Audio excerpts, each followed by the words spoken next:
contained as it cuts rates, and in Investment School tonight from 7:30 we look at algorithmic and high-speed trading. All of that to come, but first the very latest Eyewitness News. Good evening, I'm Jacob Mashokwa. The Reserve Bank says a 50 basis point cut in the repo rate was not on the table when the Monetary Policy Committee met for the November meeting this week. The central bank has today announced a 25 basis points cut. This means the repo rate now stands at 6.75%, while the prime lending rate drops to 10.25%.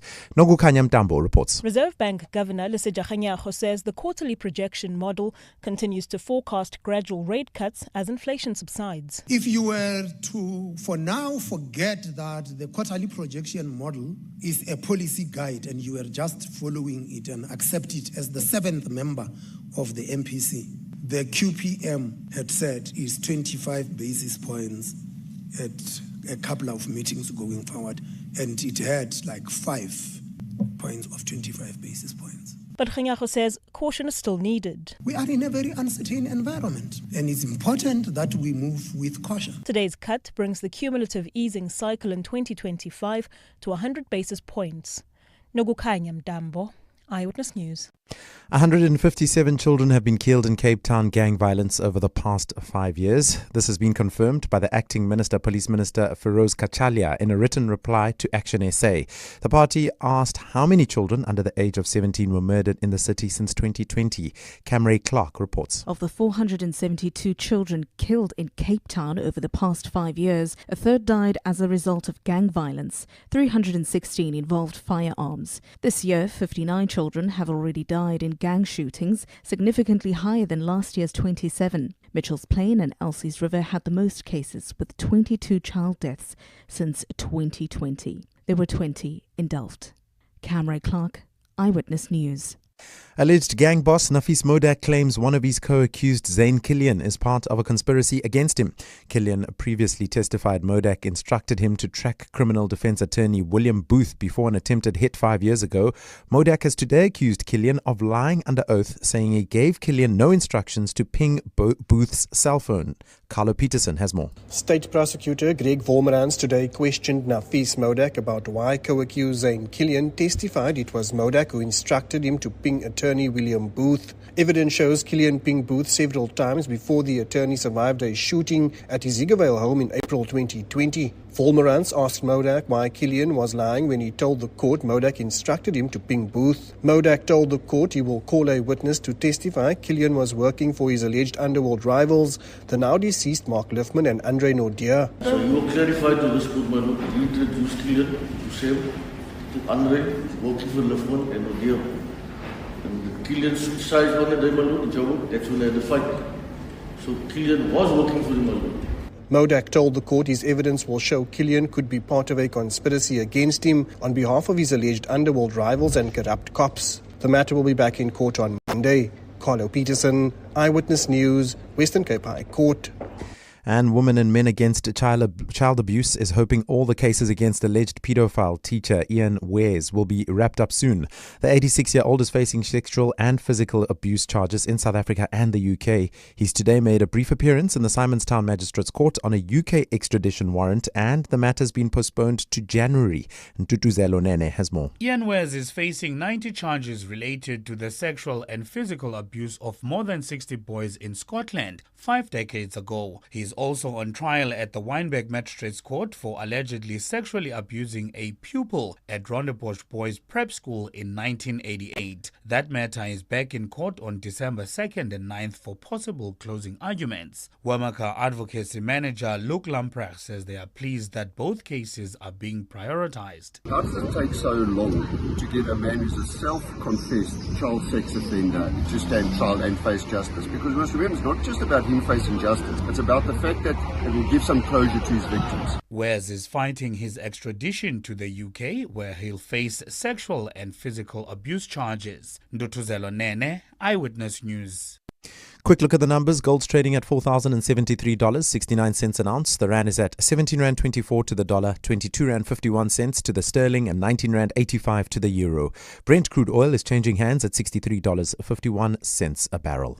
And in your sport, for the next 6 weeks, the 74th Ashes take control of the cricket world as it gets started Friday morning. The Springboks bring in the reinforcements as they call upon the squad that beat France 2 weeks ago for the Irish Test. And the latest from the Davis Cup. A partly cloudy Friday in store for Gauteng with afternoon thunder showers expected. Joburg dropping to an overnight low of 13, peaking at 26. The capital peaking at 27 degrees. Vereniging highs of also 27 degrees. Cape Town weather tomorrow, clear skies with a fresh south-southeasterly breeze. A low of 18 and a high of 28 degrees.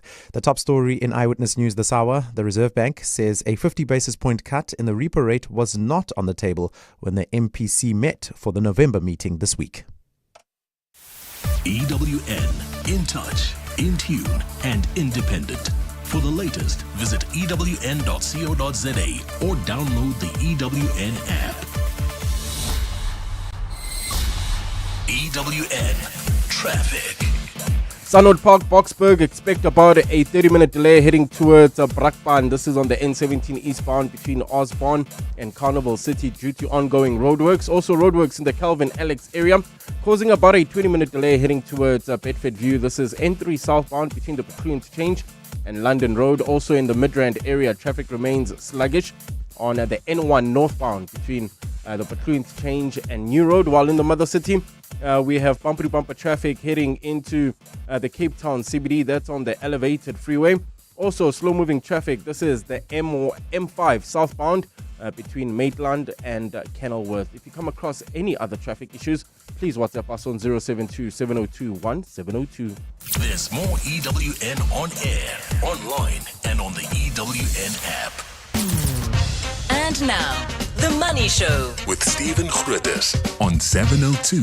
Let's walk the talk. The Money Show with Stephen Grootes is brought to you by ABSA CIB. ABSA is a registered FSP. 7 minutes after 6 the time. Good evening, I'm Stephen Grootes. Well, as I join you, lots of developments around the B20 and the G20 tonight. We'll speak to some of the people involved in running the B20 in a moment or two. If we can drag Kaz Kuvadia out of what I can just imagine must be the biggest parade of meetings in the history of meetings. He's had the most busy week. He is, of course, the chief Sherpa for the B20. We'll speak to him. We'll speak to Sim Chabalala as well. But around the G20, President Cyril Ramaphosa, I think, upping the ante a little bit. Earlier today, speaking at the Social 20, that was in Boksburg, he said that countries should not be bullying each other, that all countries are equal. Also said it doesn't matter what your position is in the world or the size of your army, you should not speak down to other countries. I think we all know who he's talking about. Now he's been talking again, and just in the last few moments, and it seems that, in fact, there is still a chance the United States could come to the G20 for the moment. As you know, the US President Donald Trump said that no one would come in quite a strange series of remarks. They went from kind of Cuba to Miami to South Africa in kind of one move. He said no one would come. Now it seems that maybe they will. I wouldn't be surprised just going into the G20 if we kind of have this picture for a little while. And you'll know also that the president had said that just if you're not here, you can't be a part of decisions. And the White House, I think, didn't like that. There's going to be a lot of movement on this particular issue, I think, ahead of the G20 this weekend. All of it is going to put a big focus on us. You may wonder about the economic impact of the G20. City Lodge reporting that their occupancy rate last night was 90.7%.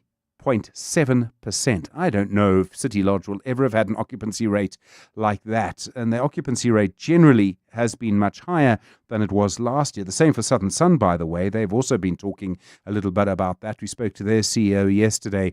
But the B20 and the G20 together already having an economic impact on South Africa. We'll speak about that in just a moment. Before then, the Investec CEO, Kumesh Mudla, on their results and their plans to tackle mid-tier corporate banking. The Reserve Bank interest rate cut, of course, going to have a big impact on you, 25 basis points. And we will also look at emotions and money habits. All of that to come in the next hour. You know the number, 011 883 0702 021 446 056. and voice notes on 072 702 1702. The Money Show. With Stephen Grootes, live on 92.7 and 106 FM. Streaming on the Prime Media Plus app. And DSTV channel 856. Well, Investec saying today it was able to deliver growth of 2.5% in adjusted earnings per share. It does describe this as a sort of a period of geopolitical uncertainty and market volatility. The bank also launching a new banking unit to target mid-tier firms. I suppose you could call them mid-sized businesses. Their headline earnings per share are up by 3.4% in rand terms, but only by 0.3% in pound terms. The CEO of Investec SA is Kumesh Mudla. Kumesh, good evening. Good to talk to you again. You describe the macroeconomic environment as challenging. Clearly, you're feeling the impact of that. Thanks, Stephen, and good evening. Obviously, one's looking at 6 months in review in a half year ending in September. So entering this year, one entered the, particularly if I look at, for example, the South African market, we forecasted GDP growth of about 2% at the outset of the year. As we stand here in the year to date, you're really looking at GDP growth of 1.1%. So very modest GDP growth, and in what we have described as a overall challenging macroeconomic environment. With that said, we do think the outlook into the second half, or H2 for us, is significantly better, particularly if you take some of the key data points from a South African perspective. Things are obviously looking a little better, and we'll hope to see if that comes through. You describe the macroeconomic environment as challenging, but there's also tough margin pressure, both here and in the UK. Are you feeling the impact of tougher competition? Is it just about the more competition, and there's a lot more competition in your space? I think one needs to just take a step back for a moment, Stephen, and in essence, what you for quality deals, quality clients, and I think this is all generally in favor of the consumer. Banks are pricing very, very competitively, so you are coming under increasing margin pressure as a result of that. But a key piece for me is to look at what are the data points for us as Investec, and in that context, if we look at our private client franchise in South Africa, we've continued to grow our core clients by just under 10%. Our core lending books across both private client and corporate have continued to grow in the private client space at just over 5%, in the corporate space by just over 7%. So key earnings drivers are still good. Franchise value is being held and is being grown, but you are pricing more competitively given the environment, and also we are in a rate cutting environment at the moment. And if we look at the last period, excluding today, South African interest rates have come down by 100 basis points across. In the UK, similarly, there've been a number of rate cuts. So as a business, as a bank, you have a negative interest rate endowment impact, which you hope is compensated on the other side of your income statement by earnings growth. And given the macros being tighter, we haven't seen that level of growth we would have anticipated.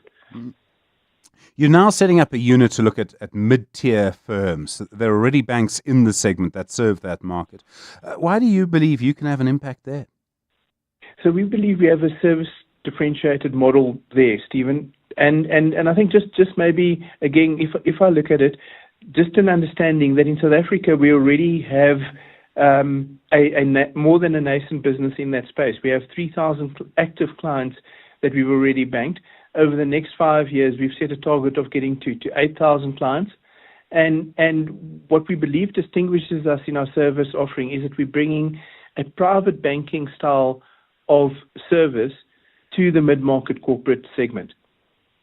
Personalized, 24/7, 365, with a highly competitive digital and online capability. I was going to say, I presume quite a few other changes in banking actually allow you to do that a lot more easily just because of the way technology is having such an impact.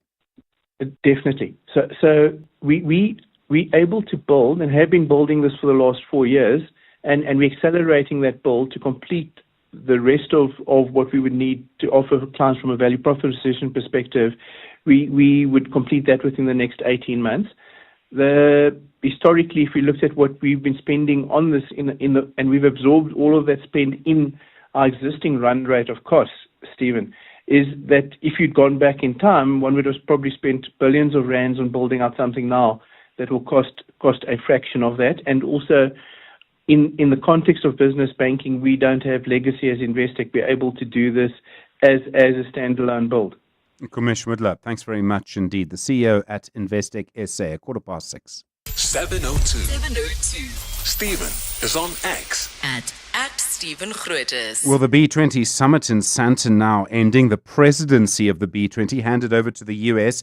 It's now their B20 until next year. Meanwhile, the president, Cyril Ramaphosa, using his address at the B20, saying countries should not bully each other, and presumably that's a reference to the United States. Kaz Guvadia is the B20 Sherpa. Kaz, good evening. You must be exhausted. Did you get from the B20 what you wanted? Do you think business leaders were able to have the conversations they needed to have? Yeah, so this was a summit. I mean, the conversation essentially happened from March to about September when we handed over recommendations to the G20. So the summit was essentially an opportunity to have some global leaders together, talk about some of the global issues, the African issues, and so on.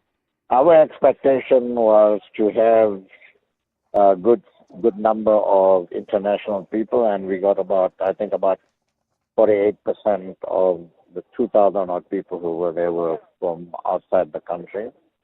We had very good content. We had very good panels and discussions. I think we succeeded in putting Africa at the center of the agenda and promoting the continent in a positive way, while also being pragmatic about the challenges we have. I think we've achieved what we set out to achieve. I think our recommendations are practical and implementable, and we hope that we will be able to track them and measure impact of implementation. And we handed over to the U.S. just after the president's speech this afternoon. The Trump administration, for the moment, is a bit in flux as I talk to you. 10 minutes ago, 20 minutes ago, it looked like they weren't coming. Now, President Ramaphosa suggests they might. But the U.S. Chamber of Commerce has been there in a big way this week. What do you think that tells us? Well, not only this week, the U.S. Chamber of Commerce, as well as a sizable number of C-suite business people from the U.S., have been involved in the task forces since March and have participated in the debate and the discussion and have been part of the sign-off of the recommendations. So U.S. business has been very supportive, very involved. When the president of the U.S. Chamber of Commerce spoke today after receiving the handover, she committed U.S. business to collaboration, to working with others to actually grow inclusive economies. She actually said that this trip here has opened their eyes to the opportunities on the continent, and the U.S. business would be very interested in getting involved in investing in the continent.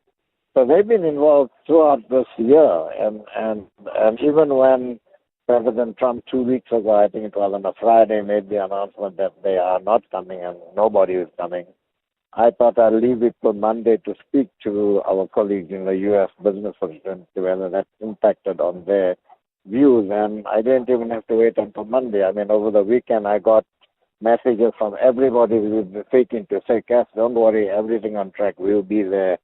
This doesn't change anything. So they've been very supportive. Do you believe the B20 will be able to set a tone in some way for the G20? I mean, obviously, business doesn't make up the whole of the G20, and one is heavily political and one is sort of heavily business.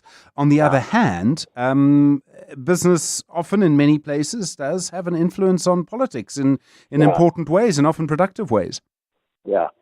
Look, I as you said in your opening, the U.S. government's position seems to be in flux at the moment, and that's exactly the problem. I mean, it's very difficult to actually plan and to develop some sort of strategy on how B20 will try to relate to the G20 in the U.S. And I don't envy them, to be quite honest, but I think that we certainly, between the Sherpa and Brazil, myself, the Sherpa and the U.S., and I've spoken to the British Chamber of Industries, because I believe they'll be taking over in 2027. I'm trying to encourage that at least to begin with, the four of us establish some sort of mechanism, even if it's a virtual mechanism, to just help each other, and particularly to help the U.S. to try and position things properly, to see if they can interact more constructively with their government. But a lot will depend on the U.S. government's approach toward the G20 next year, whether they continue with the sort of issues that have been discussed this year, or whether they just can some of those issues like climate change and so on. So I think a lot will depend on the U.S. administration's approach to the G20 next year.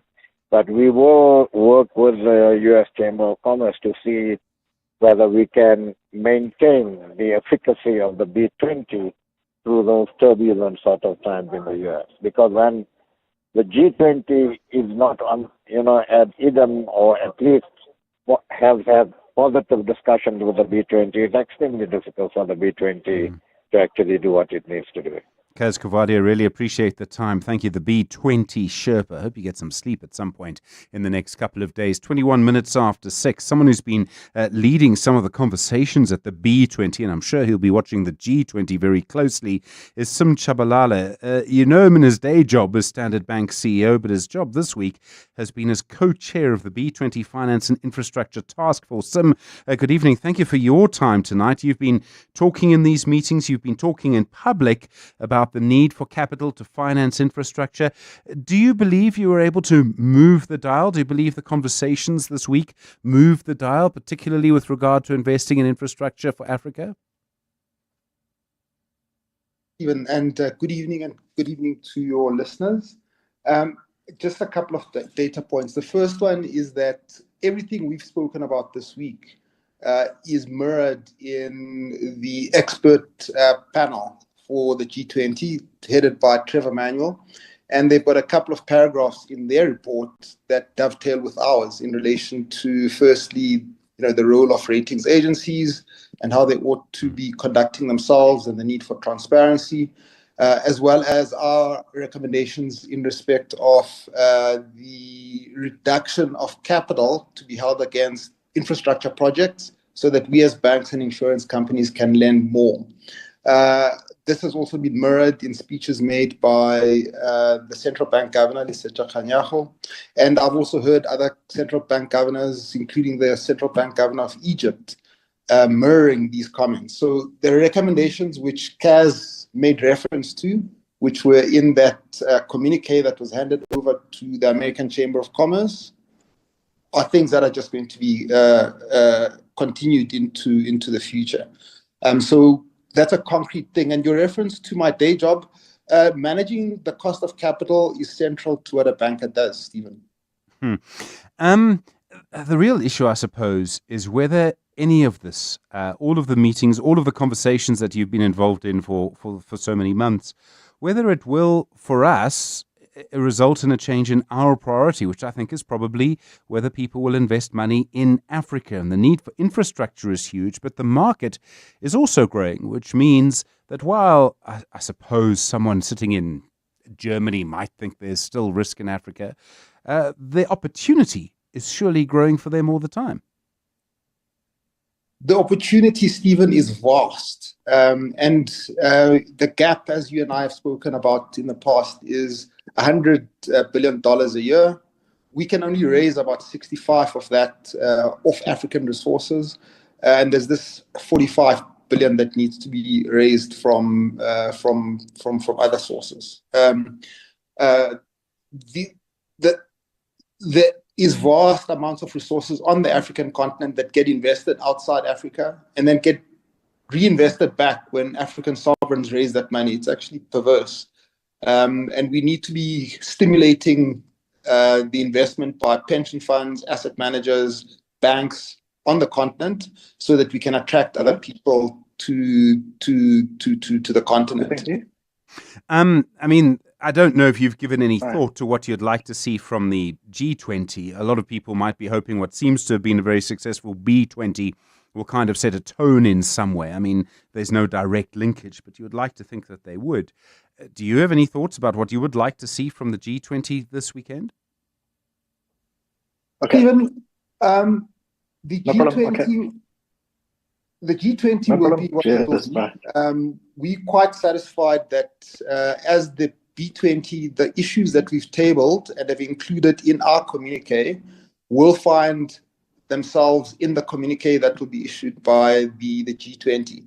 If that was not to happen, I would still submit to you that the conversations, the policy conversations we've been having amongst ourselves and with policymakers and standard setters and central banks will continue regardless of what happens in the G20.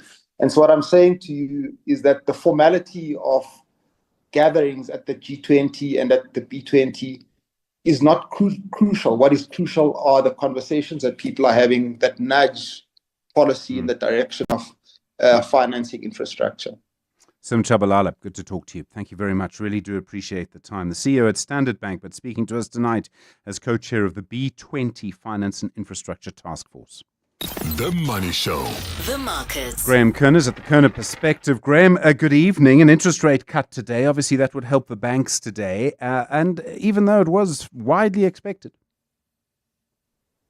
Yeah, good evening, Stephen. I think myself, when we heard we were moving to that 3% inflation target, I got a little bit anxious, and you saw the print coming out sort of going the wrong way. But I think the governor spoke well about the fact that those are probably transient pressures. So, yeah, it was good to see that it was a unanimous decision.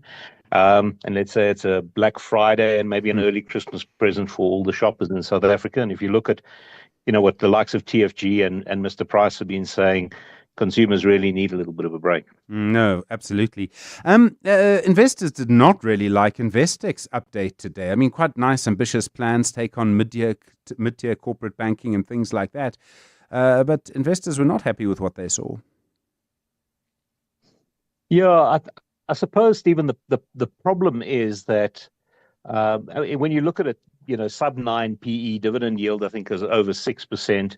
But they're no different to the other banks. And arguably, the other banks have got probably, more visible runway to, let's say, late teens, early double digits earnings growth. So I think it's a better business, I would say, than it has been for a while. But I think it's operating in quite a cluttered space. So, it's crazy to see a company, that's so cheap paying that kind of dividend yield underperform. But you've seen, in contrast, somebody like Absa go from 190 to, let's say, 210 in a very short space of time. And I think it's really just the valuation differential. So I think, the update and maybe the guidance a little bit disappointing. Good plans, and there's obviously, strategic intent to pivot the business further. But I think the market's sort of just right now focusing on the near-term earnings outlook, and respectfully, I think the other banks probably have more visible and higher earnings growth outlooks for the next year or so than Investec.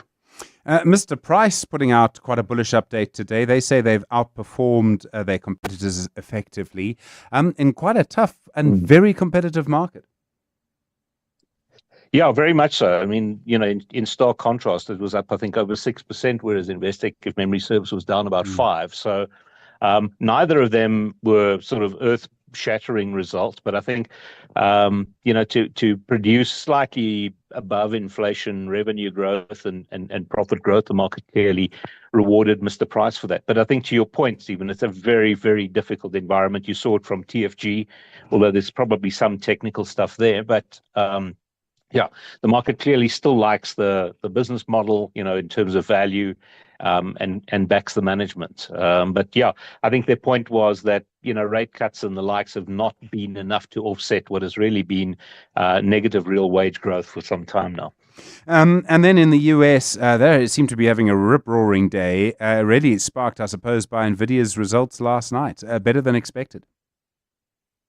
The market was really on tenterhooks going into these NVIDIA results. I think there's been a growing anxiety around AI, and then NVIDIA comes out. If you look at third quarter, compared to the comparable quarter, up over 60%. Now, when the biggest company in the world, I think, is 8% of the S&P 500.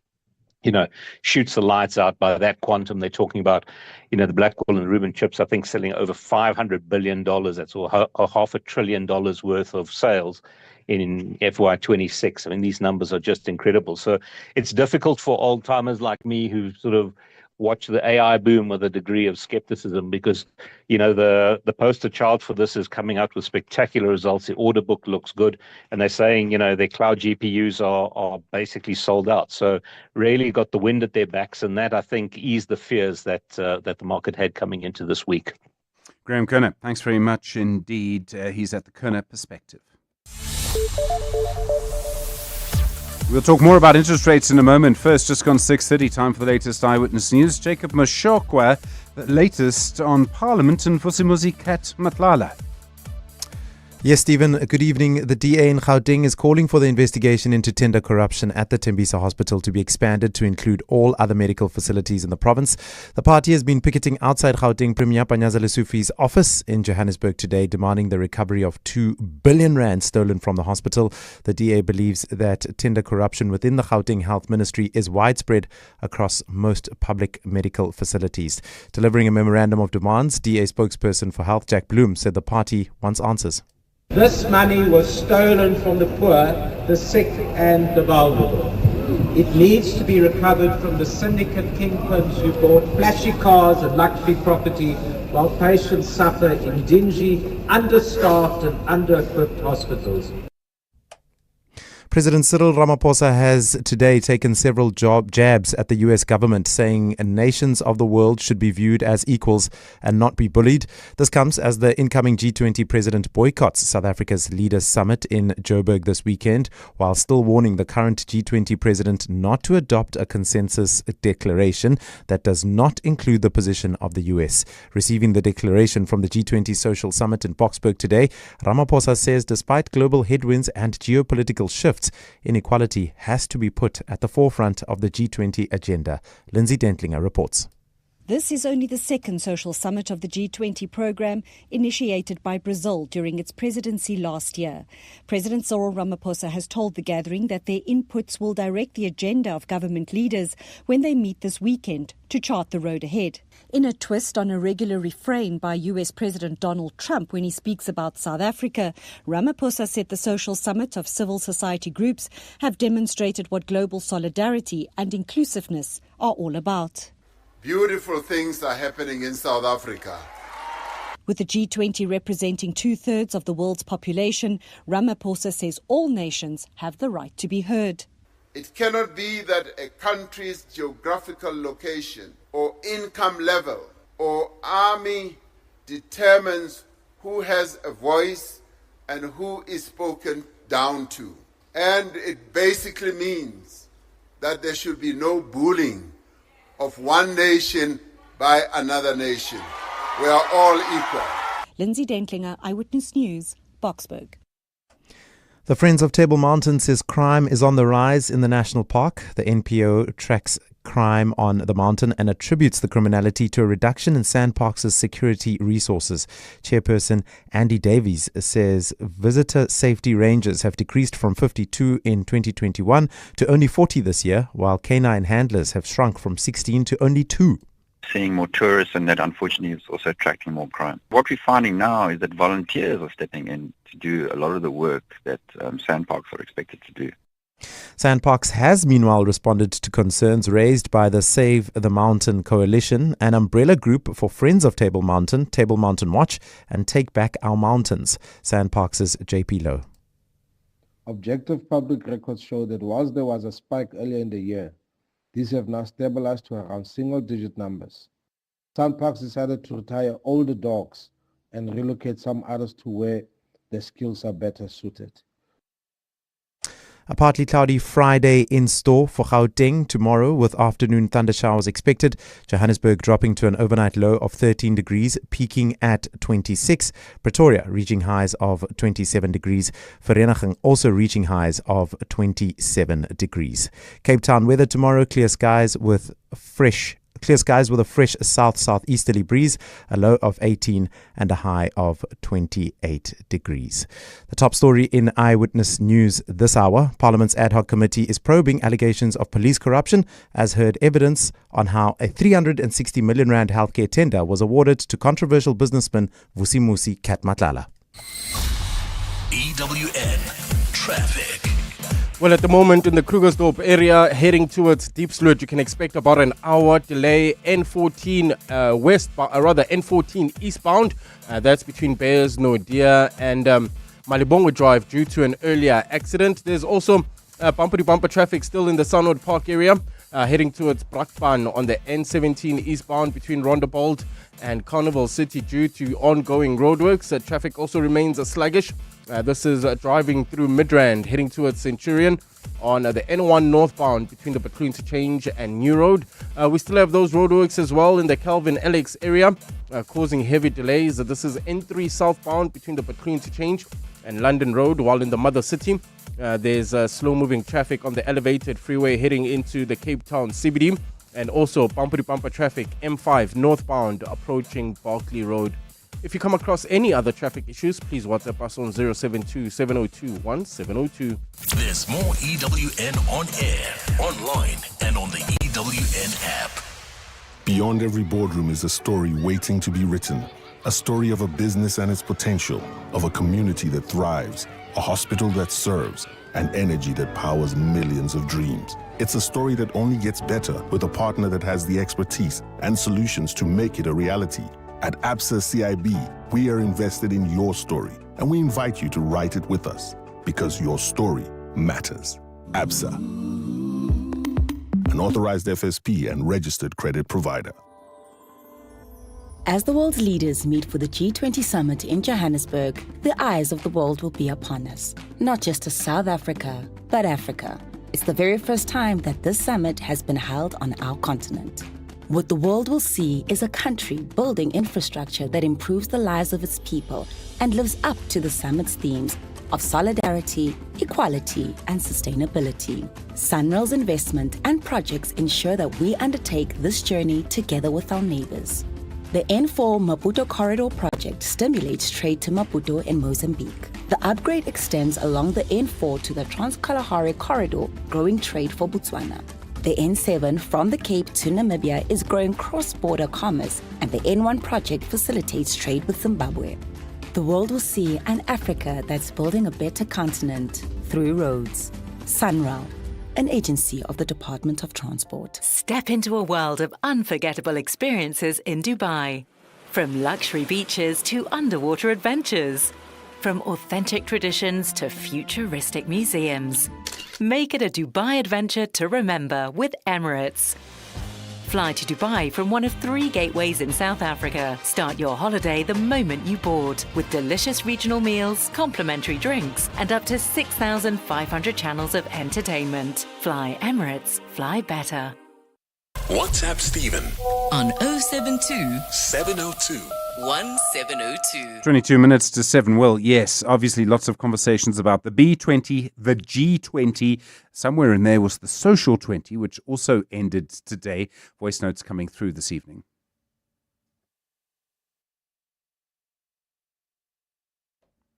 Well, they are somewhere.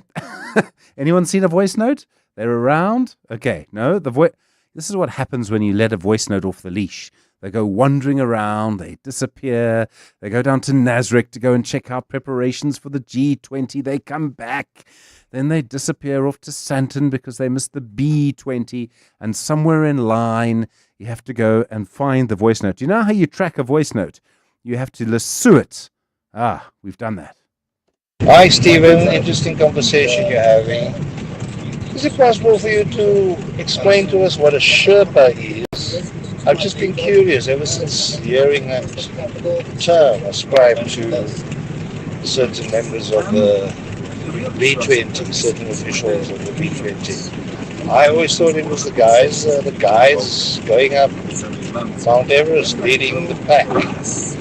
Is that the similarities? Do the B20 have a mountain to climb? They need the Sherpas? Is that what it means? Please explain. Thank you. Mark. You know, you're bang on. Yeah, that is my understanding, actually. They are the people who help you or guide you up a mountain. A long tradition of Sherpas in India, Nepal, that part of the world. I'm no expert on it. Probably burst into the European imagination with Sherpa Tenzing and Edmund Hillary's climb at Mount Everest, the first people to do that. Oh, in the 1950s now, I can't remember.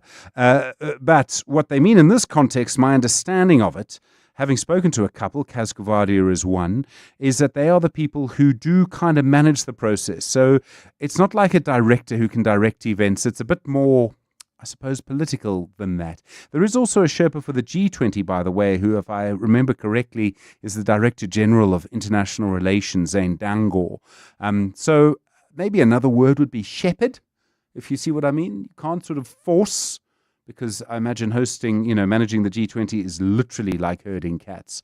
But it is the person who tries to sort of do that. Maybe, herding a cat with a pool noodle or something.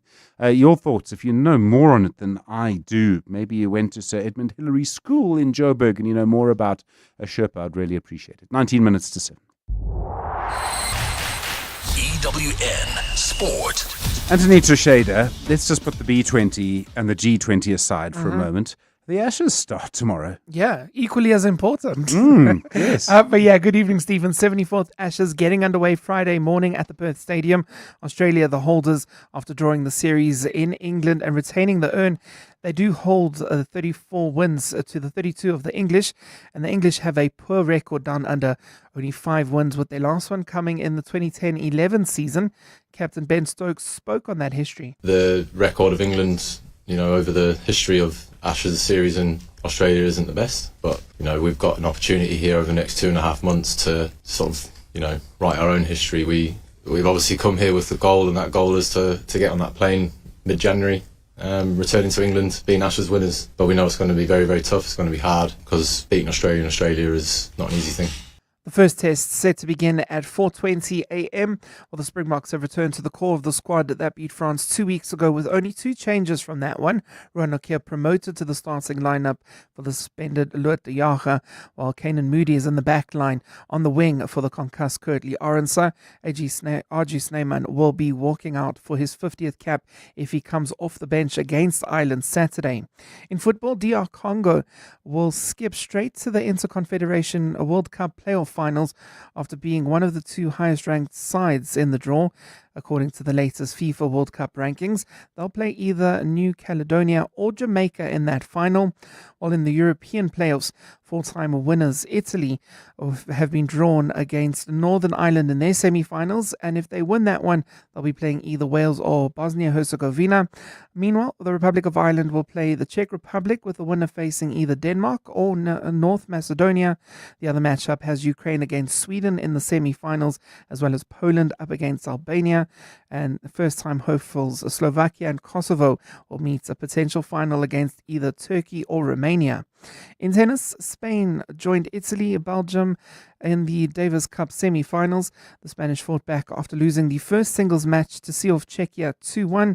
Still to come, Argentina up against Germany. Anthony Teixeira, Eyewitness News Sport. At Auto & General, we understand your business is built on more than just vehicles. It's your stock, tools and equipment, and the premises where you work. Auto & General Business Insurance is designed for businesses like yours, protecting your assets against fire, theft, storms, and other unexpected events. To protect your livelihood, visit autogen.co.za and get an obligation-free business insurance quote. Auto & General, never not there. Auto & General is a licensed non-life insurer and FSP. T's and C's online. What do partners of the Gates Foundation do when facing the world's toughest challenges? They keep going. From discovering a plastic drape that helps detect excessive postpartum bleeding faster, to developing better bed nets to kill malaria-carrying mosquitoes, to researching an RSV vaccine that could save hundreds of thousands of children. For every problem, there are people who prove that progress is possible. The Gates Foundation, partners of human potential. Learn more at gatesfoundation.org/keep going. Small businesses are anything but small. They're the backbone of our communities, the dreamers, the doers, the ones who keep Mzansi moving forward. That's why 702 and Capitec Business Banking are putting them in the spotlight. Every Thursday between 6 and 8 p.m., catch Small Business Focus with Capitec, where we showcase the hustle, heart, and the secrets to thriving in today's economy. Your vision matters, and with Capitec, you're never building it alone. Small Business Focus with Capitec, the business bank for everyone. Thursdays between 6 and 8 p.m. on 702. Capitec Bank is an authorized FSP 46669. The Money Show with Stephen Grootes, live on 92.7 and 106 FM. Streaming on the Prime Media Plus app. and DSTV channel 856. Just gone 6:45 the time. The Reserve Bank's Monetary Policy Committee, I suppose, meeting expectations today.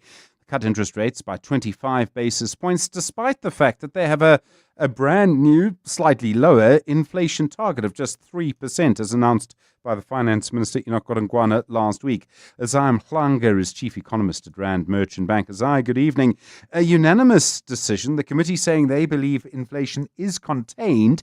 Do you agree with that for the moment? Indeed, we agree, Stephen. We had a conditional cut on the condition that National Treasury adopts a 3% inflation target, which is exactly what happened last week. And then, currency strengthened, oil prices are lower than what the Reserve Bank forecasted at the previous MPC.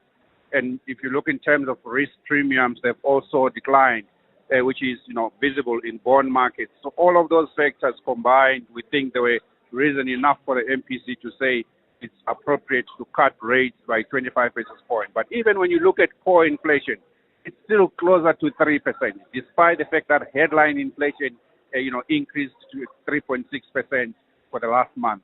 What is more important for the SARB is the forward-looking inflation, not necessarily the actual recent inflation print. And that forward-looking inflation says they are going to hit 3% inflation over the medium term. I mean, there are one or two concerns. Food, maybe meat still an issue. The MPC may be also a little bit worried about the rand. I mean, yes, the rand's been stronger, the dollar's been weaker. They're not necessarily convinced that it'll be like that for the longer term. Indeed, for food, it has been, slightly higher, pushing, headline inflation higher. It tends to be quite volatile. But their statement, they say they are going to look through that short-term volatility. We have good rains, which means harvest is going to be likely better, and therefore food price inflation is likely to moderate going forward. And your point on the currency, it's always subject to global risk factors, the bigger one being the dollar.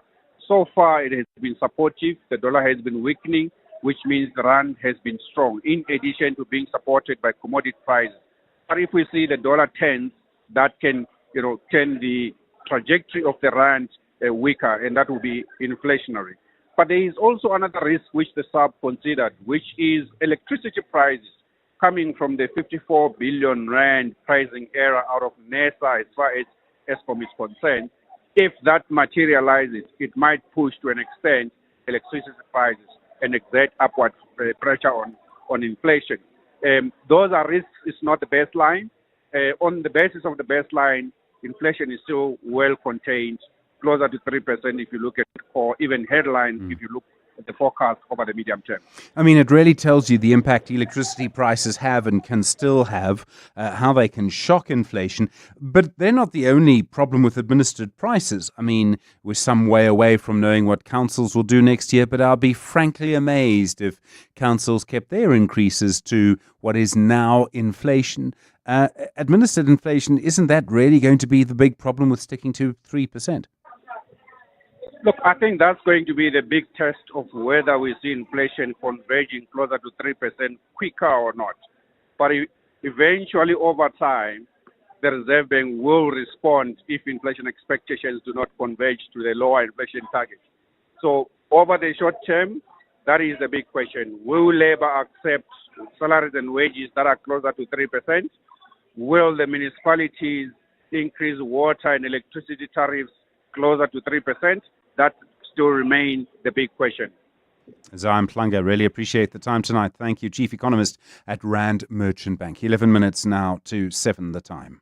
702 was in conversation with Nedbank, discussing all the insights, opinions, and expectations of the B20 summit. This presidency of the G20 was in a very deliberate way, used to amplify the African voice and manage to reposition Africa from being just a price taker, or an implementer of international standards that are determined elsewhere, but to start being a co-creator, to start being a participant in decision-making when it comes to how we deal with global economic governance, how we reform the global financial systems and its institutions.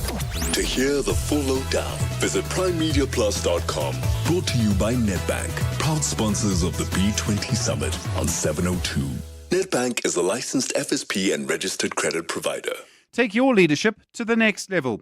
Wits Business School, in partnership with France's top-rank Kedge Business School, is launching the Wits Kedge MBA in Global Executive Leadership, a powerful new program designed for senior leaders ready to think globally and lead with impact.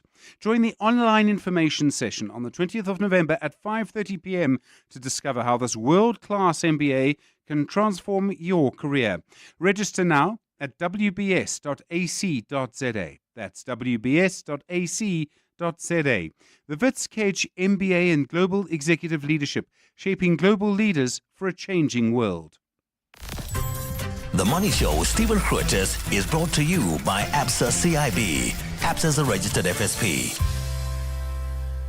702. 702. Stephen is on The Money Show. 6 to 8 p.m. The Money Show is in conversation with Momentum, discussing the importance of focus in the science of success. And we often assume that financial success comes from luck, from timing, big earnings.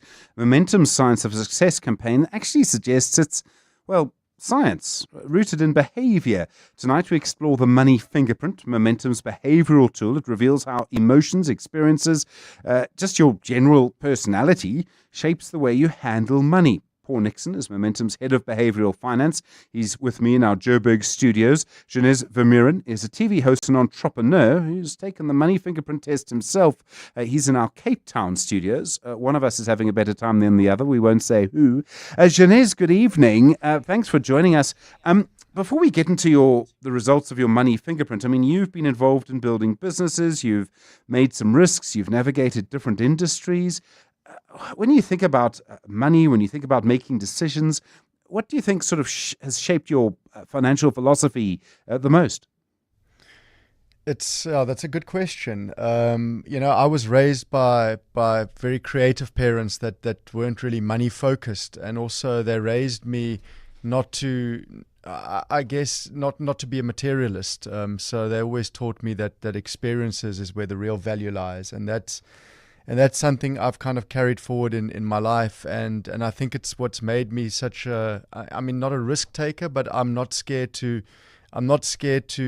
make a move, if you know what I mean. I've always, when I've got an idea and I believe in it, then I do it without worrying too much about it. And I think most people actually, they often speak about doing something and then they never end up doing it just because of fear, and I've learned how to, I guess, fail forward. Yes. No. I know exactly what you mean. You took the Momentum Money Fingerprint test. Yeah. Was there anything that surprised you? I mean, you deal with money, so you must have an understanding of kind of your own view of it. How did you find the result? Yeah, what was interesting to me is, and I think it's a test that most people would benefit from, because when I did the test, I kind of knew how, my relationship with money, but also it clearly stated that I wasn't scared of taking risks and making moves in business. But at the same time, I also had a real fear of kind of, I guess, running out of money or not being able to support my family, and in the back of my head, whenever I do something, I guess the older you get, the less you're inclined to take risks. And I guess at the end of the day, what I learned from the test is, yes, I am a risk taker, but I'm also conservative, and it's more calculated risks than just wild risks. Paul Nixon, I mean, what Janez, I suppose, is describing is around, your fears, your personality, how they actually influence the financial choices you make. Exactly, Stephen. Yeah. So, I think if you can think of the very famous marshmallow experiments, that they did in Stanford in the 1970s, you have this time, you could see the kids at that stage even had almost like a factory setting that some of them were just kind of better at the future than the others. So some of them would cover the marshmallow, look at stare in the corner of the room. So they would get 2 marshmallows if they didn't eat it immediately. Yeah. And they got the second one if they just waited, right? And whereas some, before the instructions were even sort of made clear to them, the marshmallow was already in the mouth. So, that's your factory settings. But then, you might have a child, for example, who had those factory settings, but then they had 5 siblings. So they realized that if they didn't eat the marshmallow immediately, they didn't get one. So that kind of gives you the interplay of your factory settings, your personality, but then also how your experience sort of, adds and makes that a little bit more dynamic. And then, of course, in the moment, you have these emotional decisions that you can make through, through market ups and downs. So these 3 things have a definite interplay in terms of understanding where your money behavior is coming from. And that obviously is very valuable for your financial advisor. I mean, Janez, you have been involved in risk. You start companies. I mean, that means risk. Did you see that in your test results? I mean, the way in which you grew up, you said your parents were creative.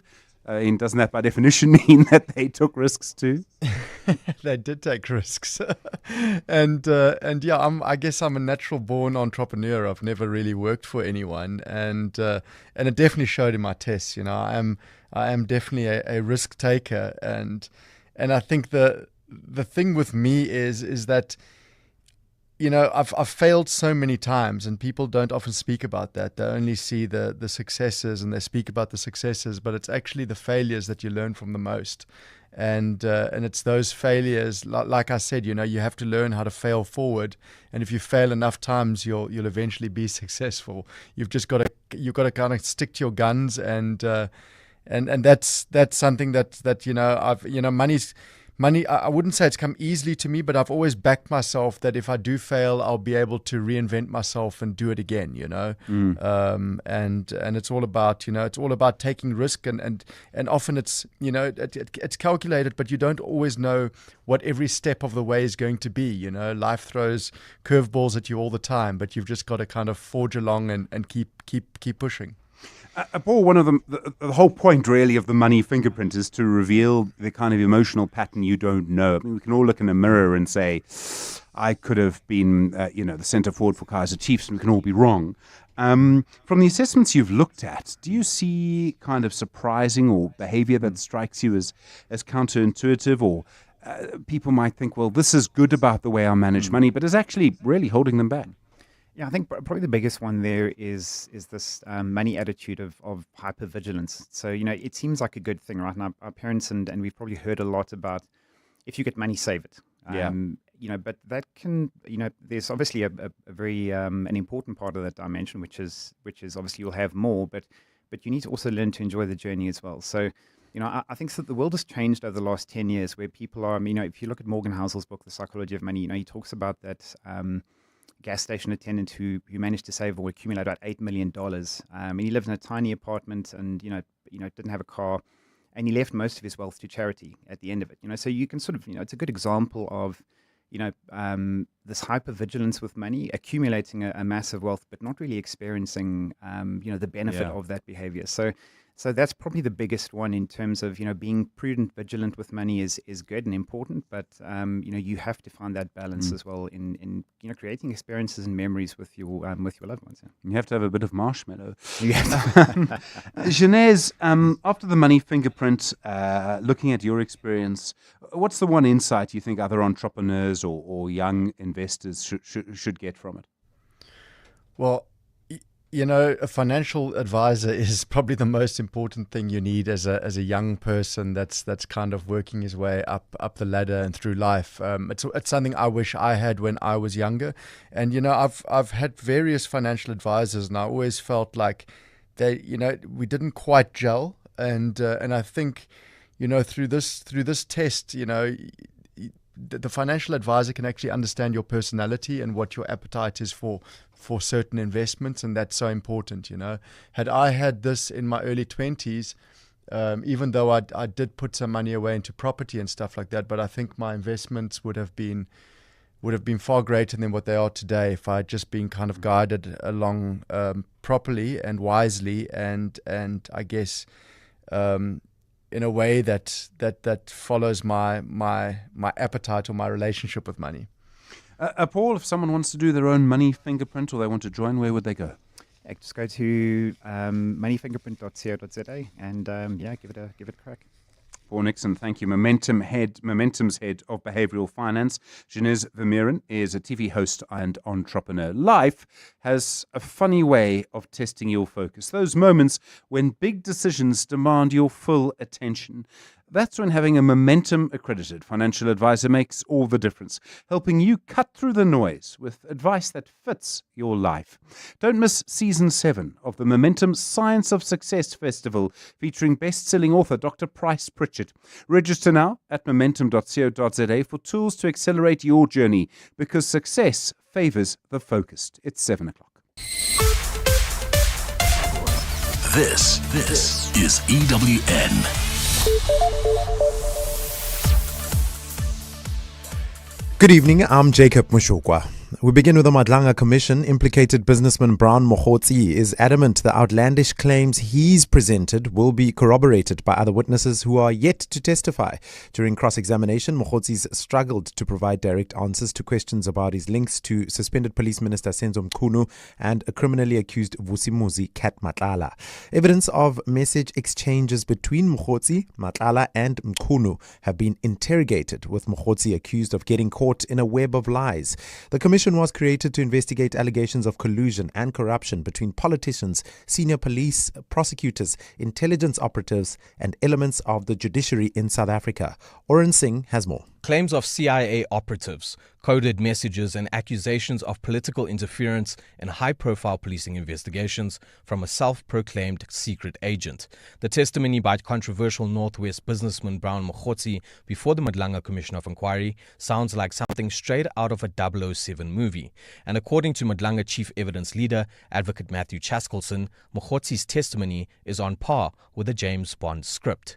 I'm reminded of what the villain says in one of those early James Bond movies, which is, once is happenstance, twice is coincidence, 3 times is enemy action. We're at about 8 times, and you want us to believe that they're all just coincidences. Mokhotsi could be seen fumbling, scratching his head at times, trying to come up with answers during cross-examination that was simply not making sense.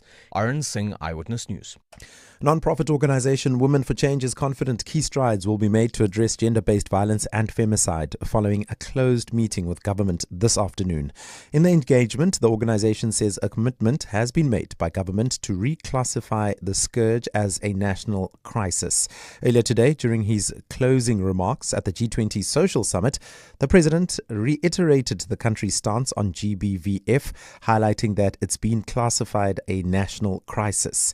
Women for Change, which spearheaded what is now known as the Purple Movement, has mobilized thousands of people to speak out against the abuse of women and children.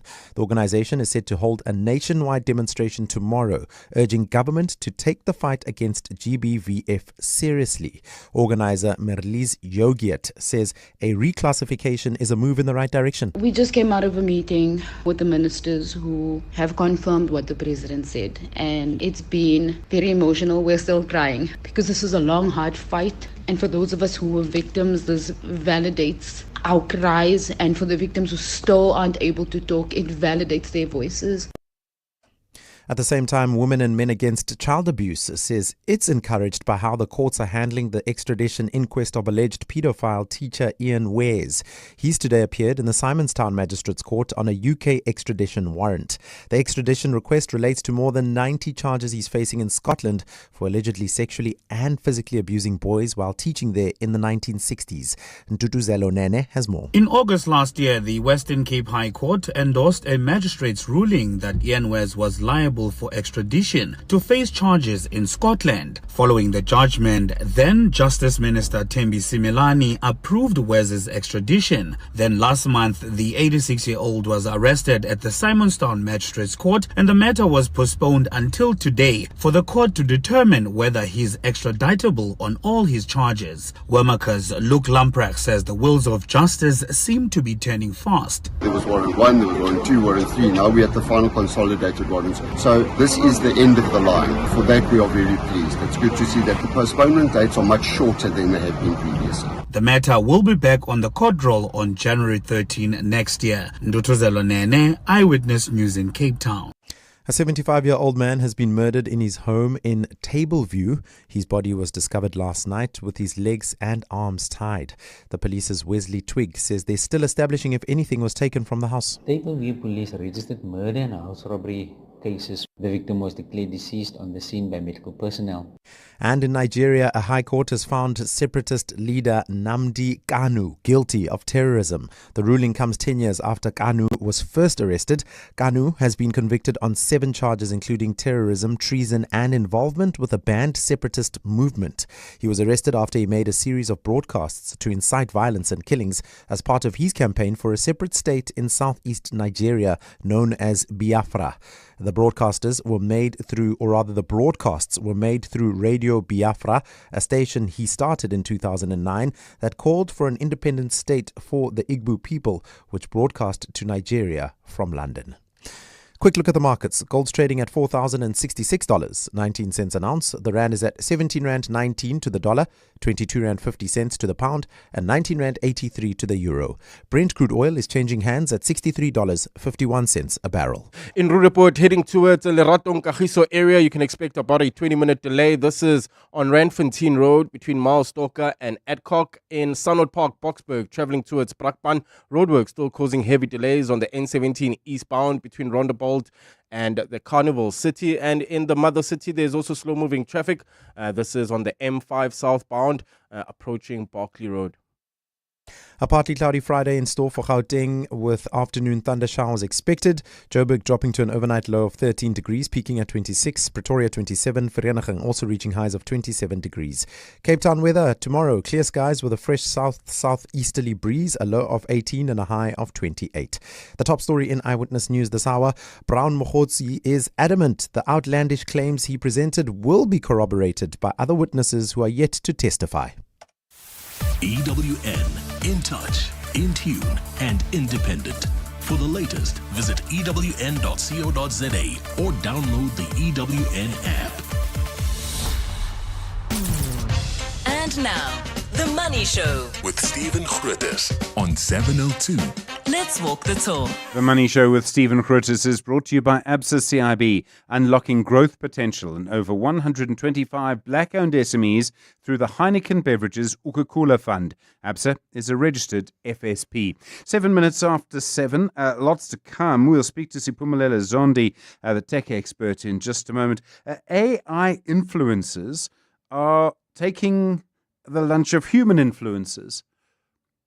I know, I didn't feel any sympathy either, I have to say. I've never really understood the influencer phenomenon. Maybe I'm just a boomer or perilously close to being one.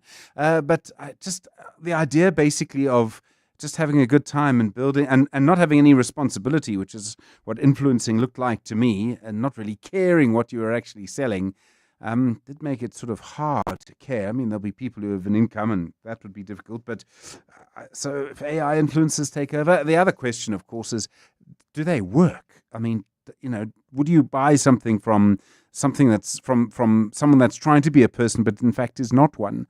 I suppose you could argue we kind of do it all the time. We will speak to David Morobe in about 10 minutes from Business Partners in Small Business Focus, looking at confidence in the national coalition, looking at what small businesses want from government. It's been one of the more interesting conversations. And then really looking forward to Investment School tonight, how tech and computing power are transforming investment strategies, and more sort of computers, bits of code, algorithms, rather than actual human beings are making investment decisions. And I think that's really very interesting.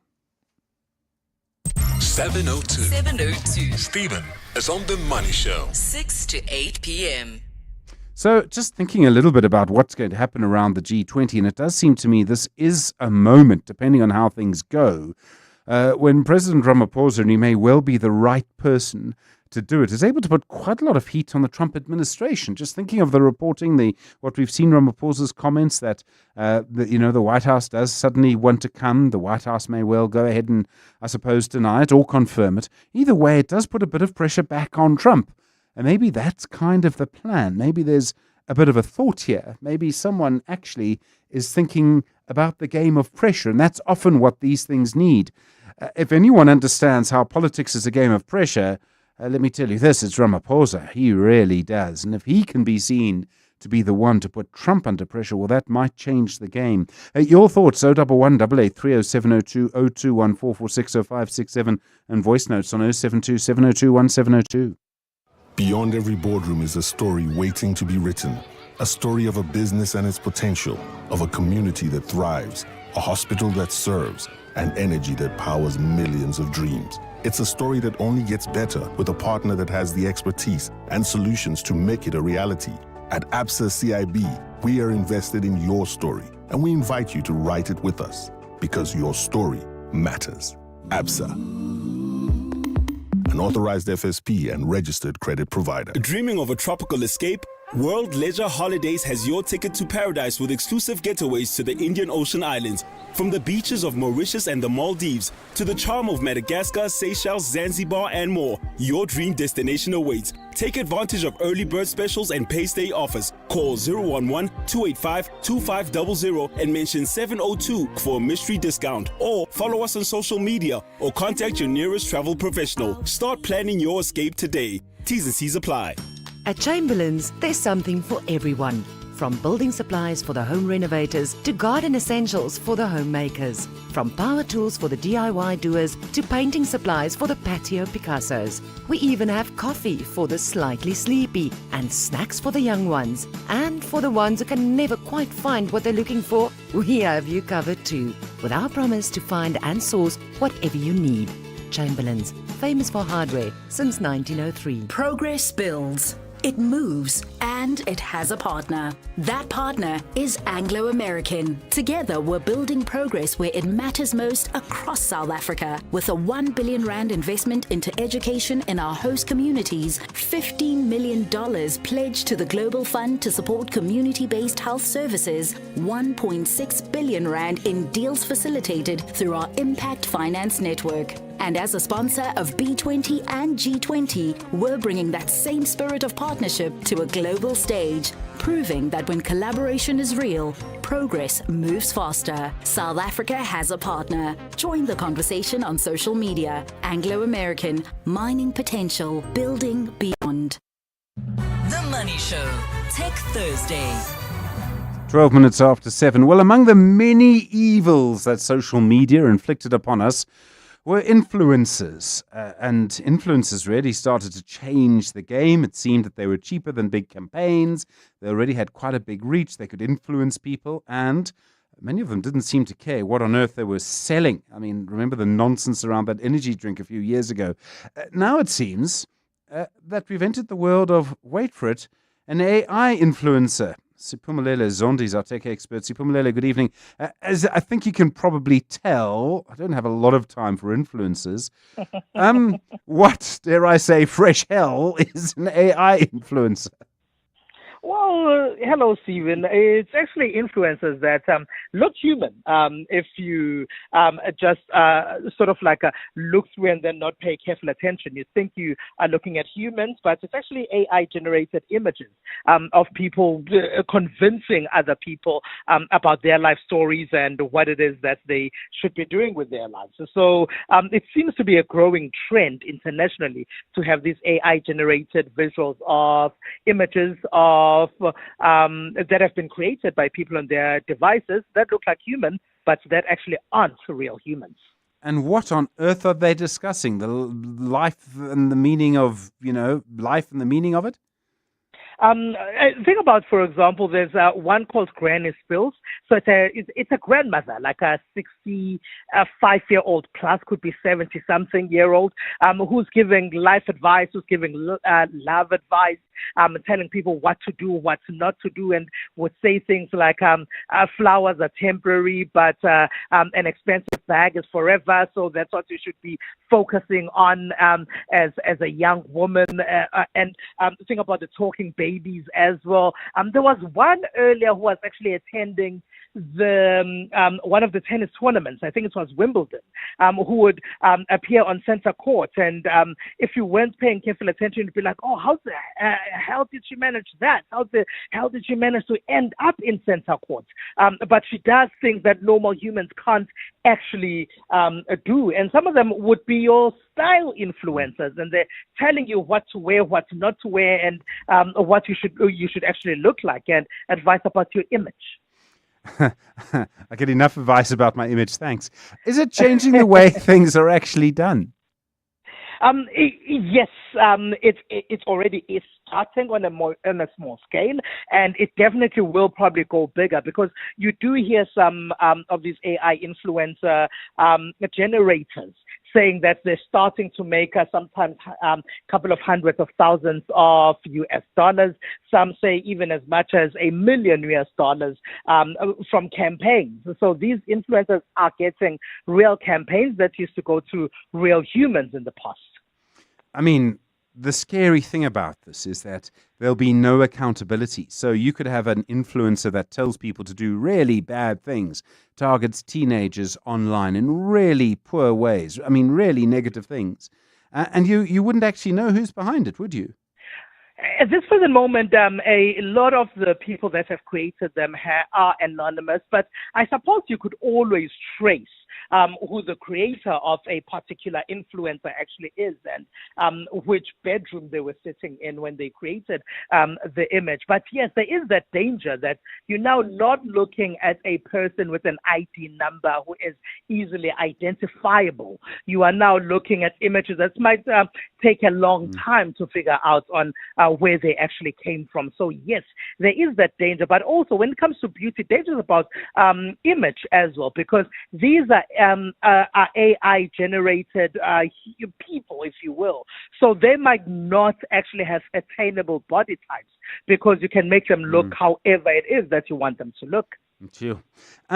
Do they work? Do people trust them? And people, I think, generally are sold something by a human. So that must be one thing. But do these have the same impact on people? I suppose what I'm really asking is, does fakery have the same impact on us as a real person on social media? Oh, it could, because the fact that some of these AI influencers have hundreds of thousands of followers already, that means that it could get to a point where they are trying to, where they are successful in convincing some of their followers to go a certain direction with whichever campaign. When you think even about real human influencers, can you really trust them? Because I remember seeing something the other day about a South African influencer, actually, when someone asked a question as she was selling a face wash product, and they're like, oh, so now we are moving from that other face wash product. We've now moved to another face wash product. So which is it? Which should we be trusting? Because they seem to be accepting whoever is paying money. And so can you really trust real influencers? So they could possibly manage to convince some of their hundreds of thousands of followers. Siphumelele Zondi, thanks very much indeed. Really appreciate it. Our tech expert on The Money Show. 18 minutes after 7. James, congrats on the babies. Yeah, thanks. It's a wild ride. You're a new dad, 2 babies, 0 sleep, and 1 car that apparently couldn't cope. Yeah, the hatchback was my baby, but it just didn't have enough space for my 2 new babies. And are you happy with the price when you sold to We Buy Cars? Very. We've even got some extra cash to splurge on one of those fancy prams that you basically need a license for. Good luck, James. We Buy Cars. Geared for family, geared for you. There's something magical about booking your next getaway. Whether you're flying for business or leisure, Airlink is ready to take you there in premium comfort. With over 45 destinations in 15 African countries, Airlink connects you throughout Southern Africa and beyond. No middle seats, just wider window or aisle seating. And yes, free luggage, snacks and beverages are still our thing. Plus, our Skybucks frequent flyer program rewards you every time you fly. Book on flyairlink.com or your travel agent. Fly Airlink, the freedom of the African sky. Standard Bank and 702 have joined forces to bring you China Unlocked. So obviously, rooibos is very unique to South Africa, that only grows in South Africa. So it's a real South African treasure that we can share with the rest of the world. And obviously, it's a very different tea to the teas that the Chinese are used to. What's interesting now is that the Chinese consumers has given rooibos their own name, and they call it Bosha Cha, which means basically the doctor's tea, which we are very happy with because it's so full of health properties. So that definitely helps the sale and the trust in the product. Don't miss China Unlocked on 702 Drive with John Perlman. Tuesdays on 702. Brought to you by Standard Bank Business and Commercial, an authorized FSP and registered credit provider.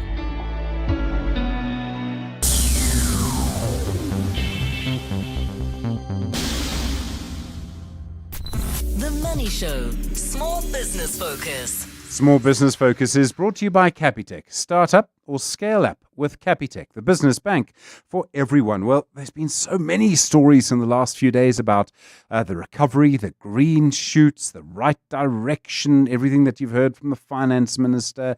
In a way, confirmed, I suppose, the latest wave of good news by the interest rate cut that we saw today. David Marobe is the Regional General Manager at Business Partners. David, good evening. I really appreciate you coming in. Thank you very much indeed. I mean, I'm going to put this in inverted commas for now. This economic recovery, that we're seeing, it looks very good. Is it helping small and medium enterprises? Are they feeling anything? Indeed, it is. The macroeconomic variables impact on small and medium enterprises, and it influences how they operate. Think about it. They are still the cornerstone of economic activity. They are the ones that address issues such as unemployment. So when you address variables such as inflation, they are able to contain their costs. When you contain that inflation, they're able to plan better, to expand their businesses better, because they're dealing with more controlled environment. And what happened today with the reduction of the interest rate lowers their borrowing costs. It provides price stability for them, and they can plan better and hopefully expand their business and employ more people. I mean, there are other concerns. There's a lot of, it's a strange phrase, there's a lot of geopolitics around, but I'm talking particularly around things like tariffs. It suddenly makes the entire operating environment very difficult to predict. Well, mostly those SMEs that are reliant on imports or those that are export orientated have complained to us because we run a confidence index quarterly that gets them to say what is it that affects them. So most of them said it affects them directly, and some of them, I would say about 40% was more indirect effect, being affected because that environment, the protectionism that comes from larger economies might sort of hamper their export potential or get the greater costs of things for those that they import into the country. So it is something that we need to contain, and especially for SMEs, because they would like to have lower input costs so that they can maximize what they get out of their businesses. Do you think small business has a reason to feel confidence in the national coalition? I mean, the way the government is, things are changing. I hear the phrase, I've used it myself actually, Cyril's economy, and it's used in quite a kind of loaded and a sort of negative way. And I don't think people necessarily blame him for everything. I think it's like saying Biden's economy, or Trump's economy. It's kind of an expression of frustration at where we are. Yeah, indeed. A lot of people have been frustrated, but perhaps the cliche that goes that entrepreneurs are eternal optimists rings true in this case, because they're still confident that their businesses will do well in the next 12 months that their businesses will grow. But they had serious concerns in the second quarter of the year after the budget the budget process lacked a bit of clarity in terms of its approval. There was contestations amongst the various parties, if you remember. And then many of them had actually set up systems to adjust the VAT because that was like something that was going to happen. That was crazy, by the way. There was never any accountability for that. Indeed. And then they had to reverse all that they had put in place for them to. So that was creating a lot of consternation amongst them. But notwithstanding that, we're still seeing high optimism amongst SMEs. And I think that's why it's so good to work with entrepreneurs. I mean, I've done it too often, and I'm just not going to do it again. Like, I hear nothing from the Small Business Development Ministry on that. But, anyway. What do you think government should be doing to help small and medium enterprises right now? I mean, yes, there are parties from different ideologies in the government, but they all say that they want more young people to be in work, and that means entrepreneurship is obviously the way to go. It's a good start. There's agreement around small businesses. It's something that can absorb young people. I've seen them now engage better. Before the medium-term budget speech, they actually engaged with the president. The parties seem to agree on what is important, put South Africa first, if you might call it that. And that seems to have yielded results, because at the budget speech, they were able to come up with some more policy certainty, which is what small and medium enterprises want to see.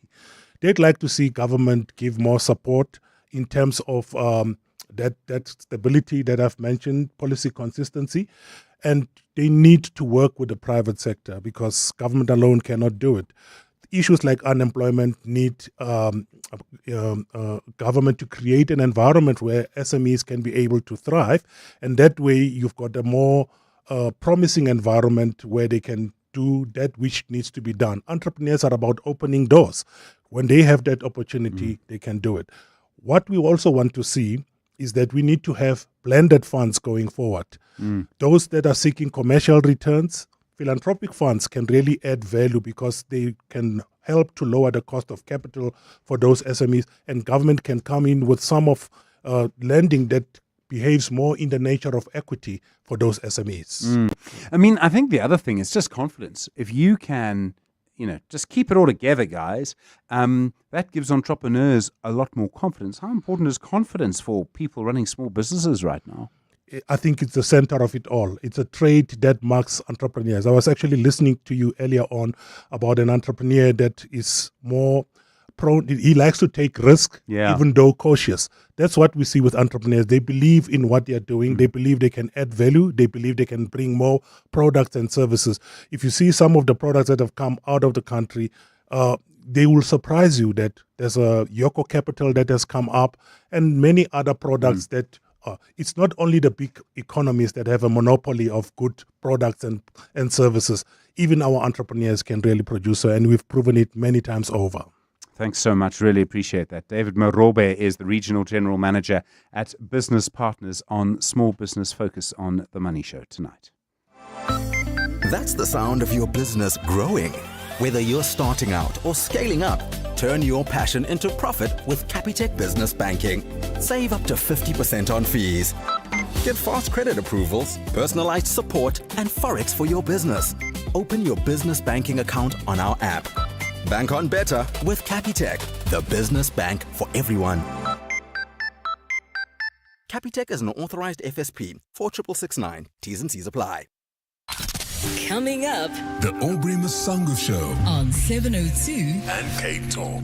Wasanga Mahana in for Aubrey this week. Wasanga, how's it? What's coming up tonight? Tonight we'll be discussing a very alarming rise in substance abuse with Gauteng's youth at risk with Nancy Horsby. She's a senior scientist at South African Medical Research Council, and looking at the youth unemployment, it's one of the... It's a parent's worst nightmare, is substance abuse of some kind of addiction.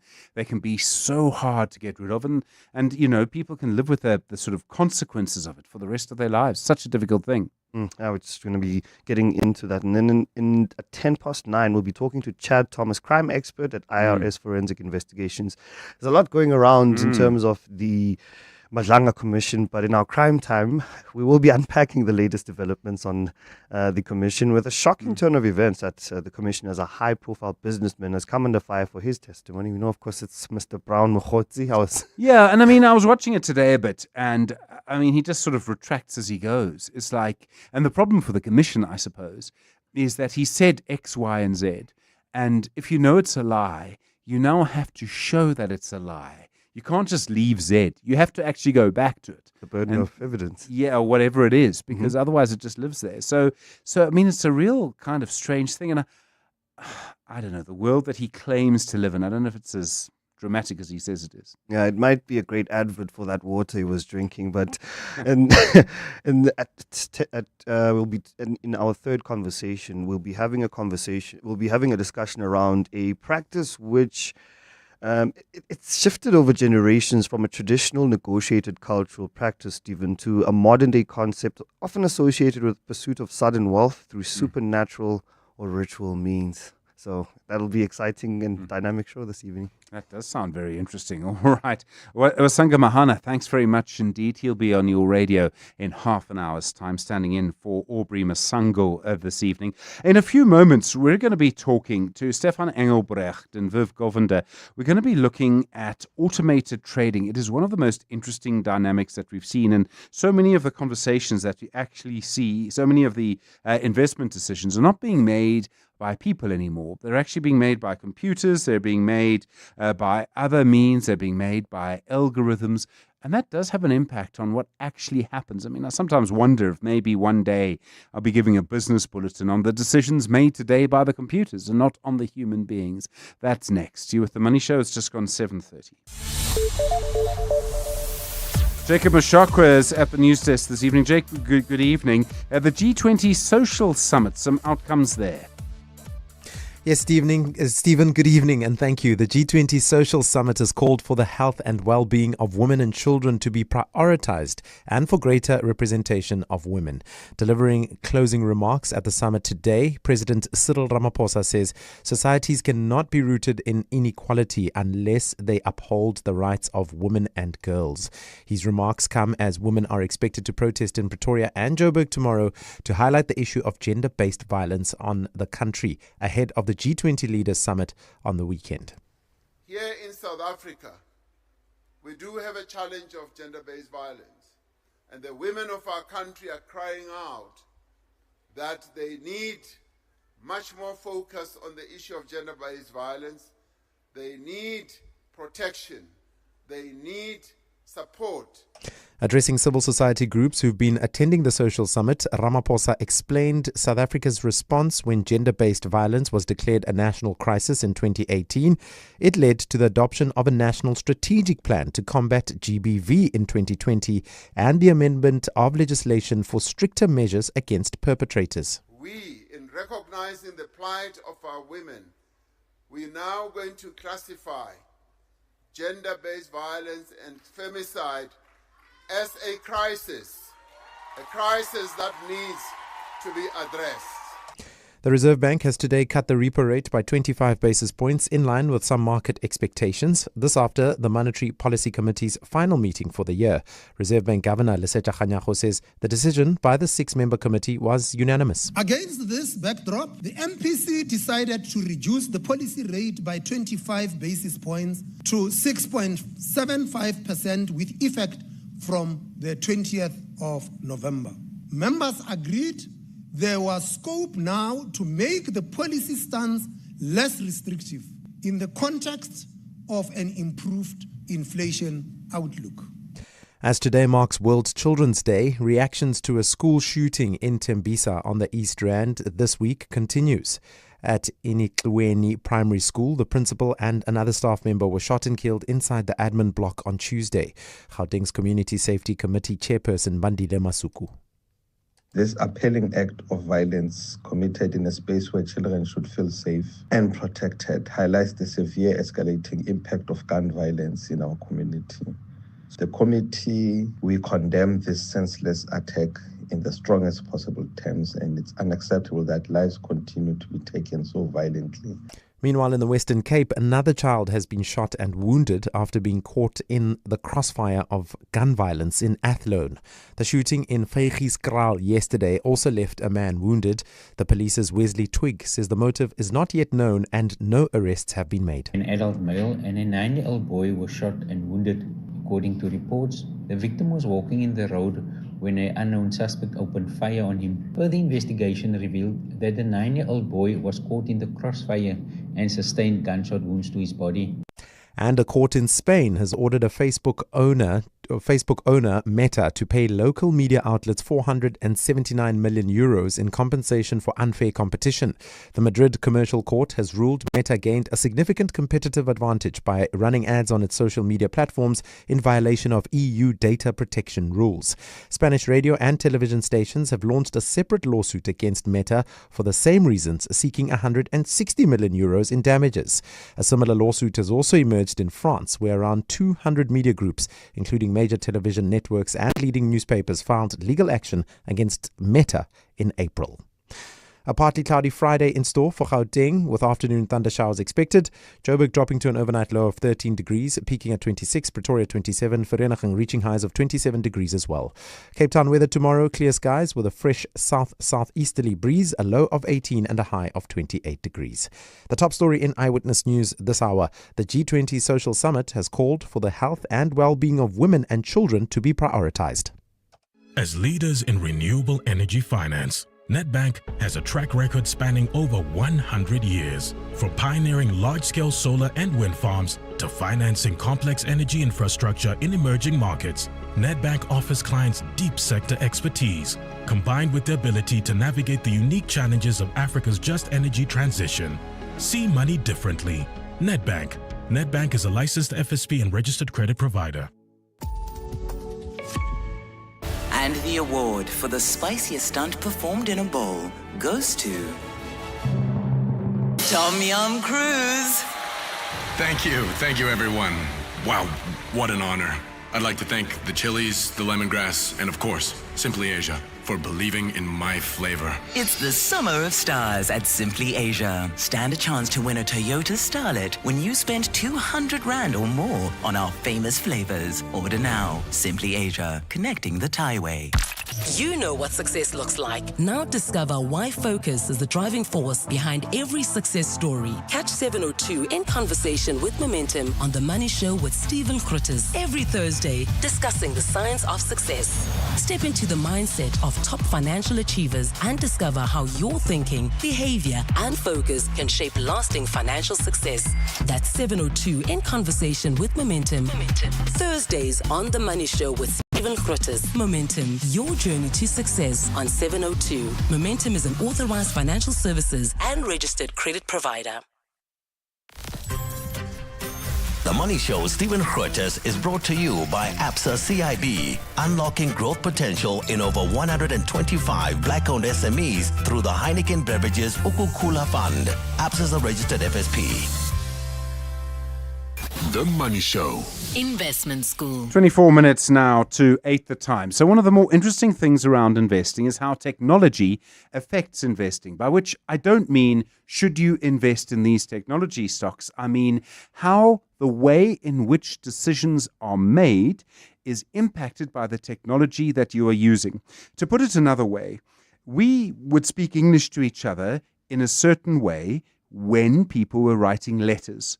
When email came, the way in which we spoke to each other changed, and we used different words and different terminology. When WhatsApp came, it changed again. Does that make sense? I think it makes sense to me. I'm hoping so. So now you can invest in different ways because they're newer technologies, and that will change the way in which decisions are made, which can change the decision. To discuss this tonight, Stefan Engelbrecht is a portfolio manager for Mazi Next Gen at Maxi Asset, and Viv Govender is a portfolio manager at Ransford. Gents, thanks so much for coming in. I really appreciate it. All right, Stefan, I'm going to start with you on this. I think most of us, certainly me most of the time, has this idea of hundreds, thousands of people sitting in rooms somewhere with access to computers making investment decisions. But in fact, it's not like that. In many cases, the computers are making the decisions. I realize it's a big question. How does that work? Wow, Stephen, that is a very big question. But firstly, thank you very much for having me on tonight. Yeah, I'm very happy that you're having the show tonight, because I always find it very interesting how investment managers stand on podiums or on radio talk shows, and they talk about how the in technology and AI is going to change every single industry in the world. but they never talk about their own industry. They somehow think they're special and that the investment management industry is not going to be impacted, when in fact it is really being impacted. So basically how machine learning is impacting the investment world is just we're getting so much information at the moment. Yeah. I mean, there's a barrage of new information coming all the time. And human beings, even the most intelligent human beings, we struggle to keep 6, 7 variables in our head at one time to make an accurate decision. Computers have no limit. Maths is maths. Whether you're in 3 dimensions, 4 dimensions, 27, 37, 1,000 dimension, you can just keep on giving new variables and new information and will each time reallocate and without emotion make a new decision and give you output. Now, some firms will use this information that the computer will distill and use the human to then have a sense check or use it as an input for the human to then go and decide. Where others more and more realize that decision making of human beings can be quite emotional and inaccurate, and they start to put the human now there to support the machine and to make more accurate decisions. So would an analogy be someone uses ChatGPT to do their homework? You read the homework before you hand it in just to check that it's okay and not too obvious. But now, actually, ChatGPT is doing your homework better than you ever could, so it's best that you don't read it. It's probably not a good analogy, given that I don't want to tell my kids that they must use ChatGPT to do their homework. But yes, that is exactly exactly right. But quite often, see the key part where the human being is still critical is that we still have to identify the question. We still have to ask the right problem statement and identify the problem statement and give the machine the correct variables and input variables to use to solve for the problem statement that we have identified. So we are still definitely the creators behind the investment strategies. The machines are just there to actually then go and solve for that investment objective. At least on this Thursday night. Viv Govender, so there's another aspect to this, which is where computers are better than humans, is speed. And there's been, and I know virtually nothing about it, but a sort of high-speed, high-frequency trading, which humans can't actually do. How does that work? Well, that's literally about speed. So if you look at, there's multiple markets in which an instrument might trade. Then they are often geographically separate. And if you can somehow get your signal that the buy is happening in one market to another market quickly enough, you could actually front run an order. And that is why you've seen, for instance, historically, people used to have these radio towers, and because it's line of sight. And instead of going through some kind of weird cable around the world, you go straight line of sight, radio tower to radio tower, and you're quicker across the distance. And there was even an argument made that somebody floated the idea of literally floating balloons across the Atlantic Ocean to speed up the speed of transactions between the two. But that is basically not intelligence. It's just physics. It's just about speed. You see a guy in London wants to buy something, that it also trades in New York. You basically get your signal to New York that somebody wants to buy a huge amount of the stuff. You buy it first. When his signal arrives in New York, you own the stuff and you can sell it to him for a cent or two more. And that is like the high frequency trading, like front running thing that they do. It really doesn't add much to the world. In fact, it's actually a tax on the normal investor out there, because all it does is it makes any investment decision get taxed a couple cents by the guy that actually does it faster. And there's huge amounts of money being spent, effectively not making the world a better place. The thing with the isn't that investing? but investing, I think proper investing, like what a active manager does, is important. I mean, there's a reason that Holland was a world power. They got the first stock market. The proper allocation of capital is something the investment managers do, and if computers can aid in that and make it more logical and make it more better, basically optimized, it actually will have downstream effects, because it would mean that the allocation of capital is better. It would mean that you would have a clearer idea, or businesses that deserve the money would get it more quickly and more easily. And I think that's important in the longer term. Obviously not in the secondary market like we talk about, but in the primary markets and so on. And then obviously the secondary market does feed into the primary market down the line and so on. Stefan, there's another way of looking at all of this, which is around systemic funds or systematic funds. I think most of us can, we understand discretionary funds. That's where someone gives Stephen money and tells him to invest it and he makes decisions. There are passive funds where I just put everything in the JSE and see what it does. What is a systematic fund compared to the other two? So a systematic fund is basically where you systematize your decision making. So this is where the human being, so we ask Stephen, how do you select stocks? And you say it has to have a PE below 5, it has to have a dividend yield above whatever, and you create your rules. But then what has been proven over and over again is that once you've created those rules, an algorithm or a machine is actually better at implementing those rules than you are. Because, for example, let's say that you say you will only buy Capitec if it's trading on a PE of 15 or something like that. Capitec won't just drop to a PE of 15 in a vacuum and just suddenly will be the same environment just trading on a PE of 50. There will be something that's happening. There will be a crisis. There will be a Viceroy report or something like that happening, and suddenly you will follow the narrative that is in the market and you will convince yourself not to follow your own rule. And what's been proven over and over, not just in finance, it's been proven in medical studies as well as parole officers, those narrative-driven decisions causes the human being to underperform their own rules that they've set up beforehand. Okay, so basically it's a way of making our brain always rule our heart. It's a way of shutting our heart up, actually. Yeah, your own logic. Your brain is just as guilty.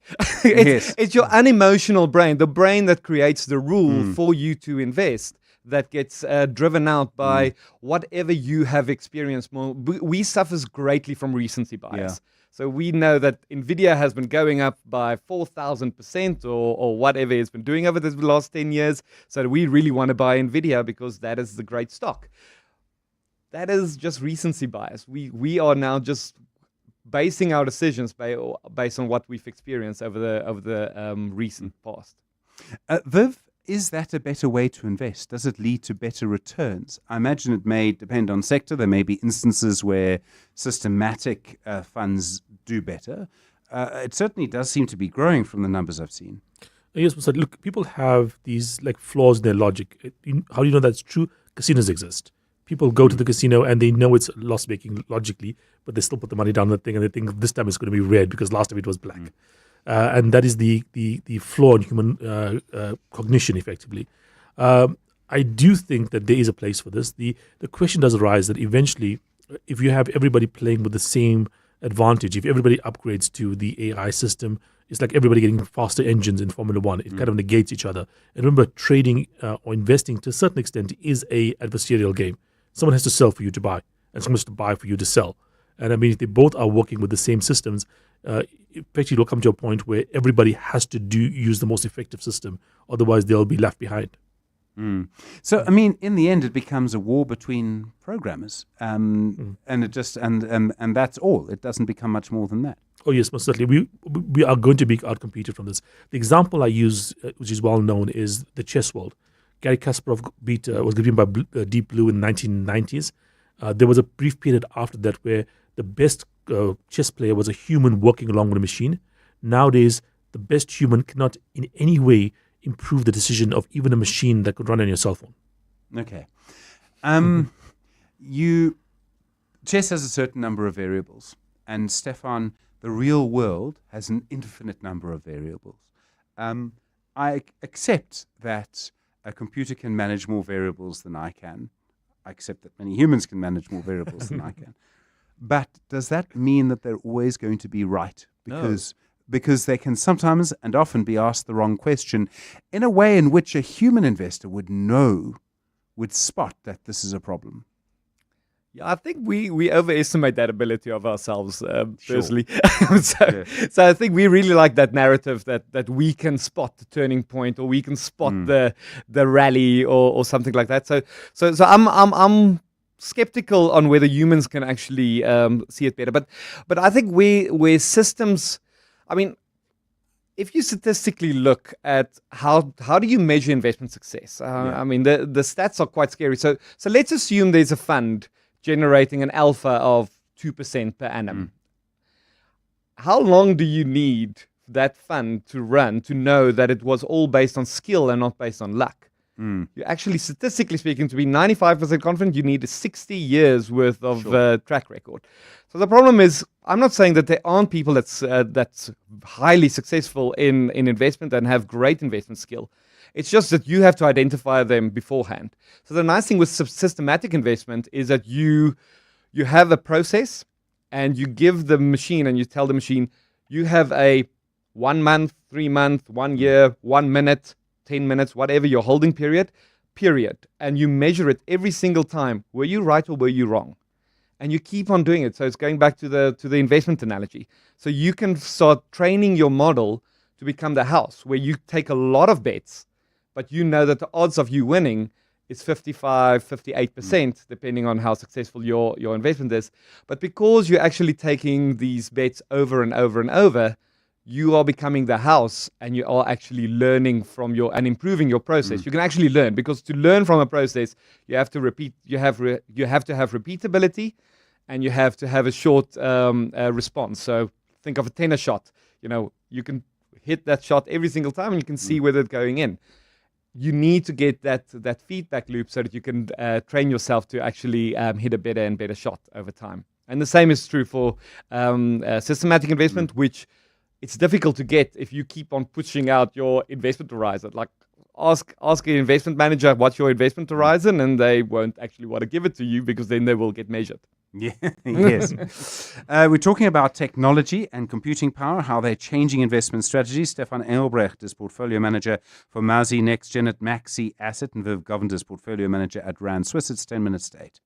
Summer is about rewarding yourself with oceanic views, sizzling braais, and so much more. Earn your share of 120 million rand in real cashback, depending on your rewards tier, when you pay with your Absa Visa card. Plus, enter the Absa Swiper competition and stand a chance to win 1 of 10 cars. This summer could be the best you've had in years. Your story matters. Absa, T's and C's apply. Absa is an authorized FSP and a registered credit provider. Durbanville Hills pairs perfectly with sunsets, your favorite playlist, and your favorite people. Durbanville Hills pairs really well with your December Friendsmas party. It pairs perfectly with every story. And right now, when you buy any 2 bottles of Durbanville Hills from participating retailers, you could win a 5,000 Rand voucher. Durbanville Hills pairs perfectly with every story. Not for persons under the age of 18. T's and C's apply. This festive, when your family gathers, feed them the Nando's Festive Fill-Up meal. Feed Auntie, who's in charge of the key to that storeroom. And feed that niece that makes the strict grandparents do TikTok challenges. And that cousin that watches the same movie that comes in part 1, 2, 3, 4, and many more. Yeah, you can feed it too. Gather them all for the Nando's Festive Fill-Up meal for only $3.99. Eat at Nando's and pay 40 Rand less. Nando's, oh, what a place. The Money Show, Stephen Grootes, is brought to you by Absa CIB, unlocking growth potential in over 125 black-owned SMEs through the Heineken Beverages Ukukula Fund. Absa is a registered FSP. The Money Show. Investment School. Stephan Engelbrecht, Portfolio Manager for Mazi NextGen at Maxi Asset. Viv Govender, Portfolio Manager at Rand Swiss. 8 minutes to 8. Talking about how technology, computing power in particular, are changing the way in which investments are made, changing the discussions that are made. So Viv, if the systems work better than the humans, the role of the humans then becomes quite interesting. For a long time, you had people making decisions. They'd run a fund, they would make the investment decisions. The TV series, think Billions and Axelrod, that kind of person. Now computers take over. What is the job of the human being to actually do? Yeah, look, I think my industry, obviously you can't apply it. People don't look at their own industry and apply this thing going forward. I've looked at my own industry and applied it going forward. And I don't see how it survives in the current form in the next 5 to 10 years. You are going to have, sort of financial planners. You'll have your own LLM or like AI working on your behalf, knowing your particular situation and advising you on what to buy and what to sell in your own, like your portfolio, your overall portfolio. I don't see how that doesn't occur in the next, say, 5 to 10 years. It's going to be a given. And the role humans play, people used to think that humans are going to play the human touch role, the bedside manner role. And it turns out that actually these things do bedside manner and human touch better than humans do. No, man, come. It has been shown with doctors that basically the decisions made are roughly the same, but humans rate the AI's bedside manner, the care, etc., significantly higher than they do for humans. Why? The human is a professional that has to basically turn their money, time into money. They have a limited amount of time. The AI has unlimited time for you to ask any question, to do any kind of deep dive you want, and that is something I think that is going to be a very important thing going forward. And what's going to happen is, this is my assumption, that in about 5 years' time or so, or within the next 5 to 10 years, you're going to have a personalized AI that you talk to more than you talk to any other person in your life. It knows you better. It's going to be like your phone is now. You spend more time with your phone than anyone. Yeah, but it doesn't predict what you're going to do, but close sometimes. But you'll develop a relationship because humans are very prone to that. You'll talk to your car. People talk to their, people talk to their whatever it is that, and you will talk to your AI, and it'll talk back to you, and you'll develop a relationship with it, and you'll develop a trust with it, and that trust and relationship will translate into you outsourcing a lot of your investment decisions to that, as opposed to a professional in the markets. Okay, so Stefan, at the moment, as I think you'll know, I do business bulletins in the afternoon. Are we going to see a situation where you have a human reporting on the radio, for as long as radio and humans are around, actually on the decisions made by machines rather than on the decisions made by human beings? What I'm really asking you is, are we going to see markets actually being completely dominated by this? I realize it's been growing very quickly, and as Viv presents a very compelling case. And that would mean then that actually all we're doing is watching the results of models rather than the results of human decisions. Yeah, I can definitely see a future where that is going to be the case. But I can also see a future where the models are just there to do the maths that we can't do. So we are still our roles are changing. So where we really want us to be the Springboks on this field, kicking the goal, scoring the try, we are starting to become more and more the Rassie. And the models are going to become the players. And we are more the person in the background thinking of the strategy. How are the models going to react? Because to say that there will just be one consciousness of how models, or one way that models will actually get to an answer, that's very... I don't think that's going to happen, because your fingerprints, when you start programming these models, are all over the model. Yeah. It depends on you what... could see Stefan's, and you could see Stephen's, and you could see Viv's models. Your model will be different to my model, will be different to Viv's, because we find different things are more important to us, and we will provide more data to focus on our biases. So there will be biases built in. Our biases will be more efficiently implemented, but it will still be there. It will still be Stephen's fund. It will still be Stephen's way of investing. The actual implementation of it just will be done more accurately and more like Stephen should have done it right from the beginning. Yeah, if Stephen stayed true. Okay, Viv, this is going to be a strange history and science fiction question in one.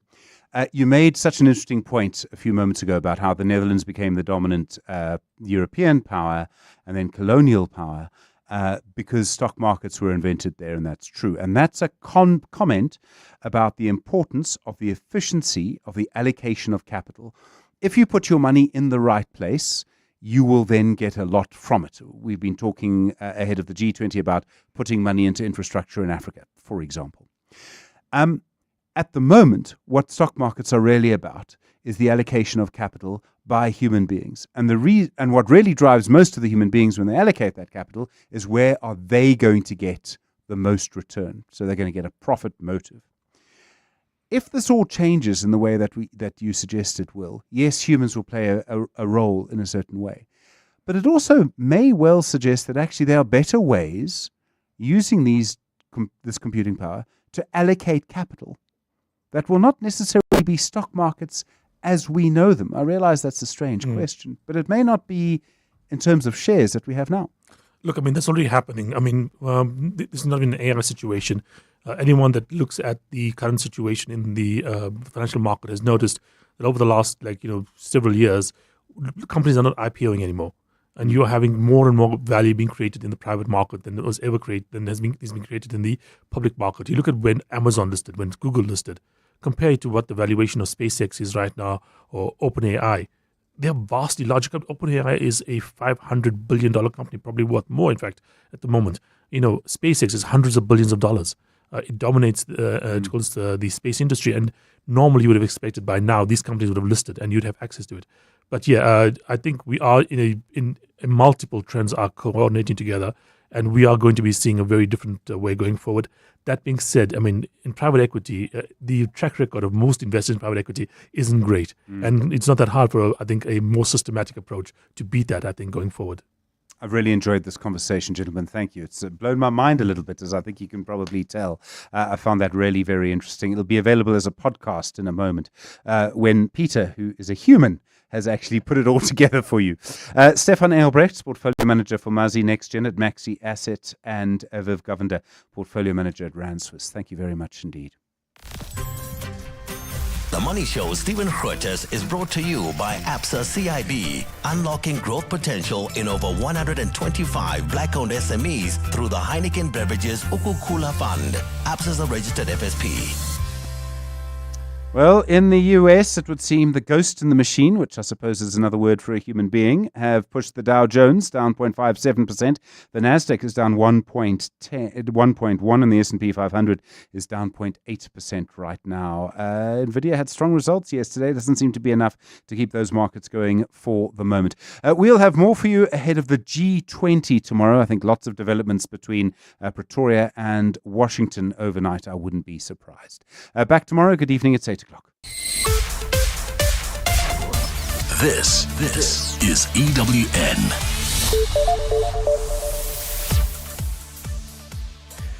Good evening, I'm Jacob Mushokwa. The DA in Gauteng is calling on the National Prosecuting Authority to press criminal charges against those accused of looting tenders at the Tembisa Hospital. The party has been picketing outside Premier Panyaza Lesufi's office in Johannesburg today, demanding the recovery of the 2 billion rand stolen from the hospital.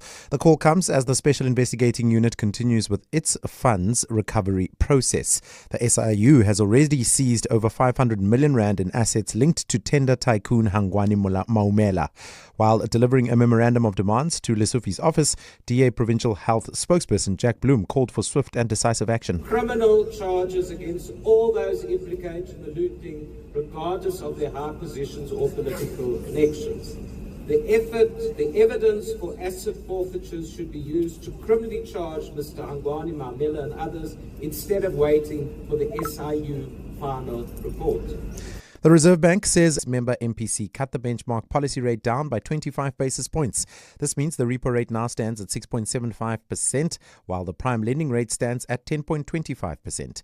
Nokukanya Mtambo reports. Reserve Bank Governor Lesetja Kganyago says the quarterly projection model continues to forecast gradual rate cuts as inflation subsides. If you were to, for now, forget that the quarterly projection model is a policy guide and you were just following it and accept it as the seventh member of the MPC, the QPM had said is 25 basis points at a couple of meetings going forward, and it had like 5 points of 25 basis points. But Kganyago says caution is still needed. We are in a very uncertain environment, and it's important that we move with caution. Today's cut brings the cumulative easing cycle in 2025 to 100 basis points. Nokukanya Mtambo, Eyewitness News. The prosecution in the trial of alleged gang boss Nafis Modak and 14 others has today tried to show how he was the common denominator in an attempted hit on criminal defense attorney William Booth. The state alleges Modak used at least 3 of his co-accused to orchestrate the attack at Booth's Higovale home in April 2020. Carlo Peterson reports. State Prosecutor Greg Vormerans today showed the court how Nafis Modak allegedly used co-accused Jacques Ronier, Ziad Pool and Zain Killian as instruments in a plot to murder attorney William Booth. It's the state's case. Modak wanted Booth dead after he used a protection order to prevent Modak from allegedly extorting money from one of Booth's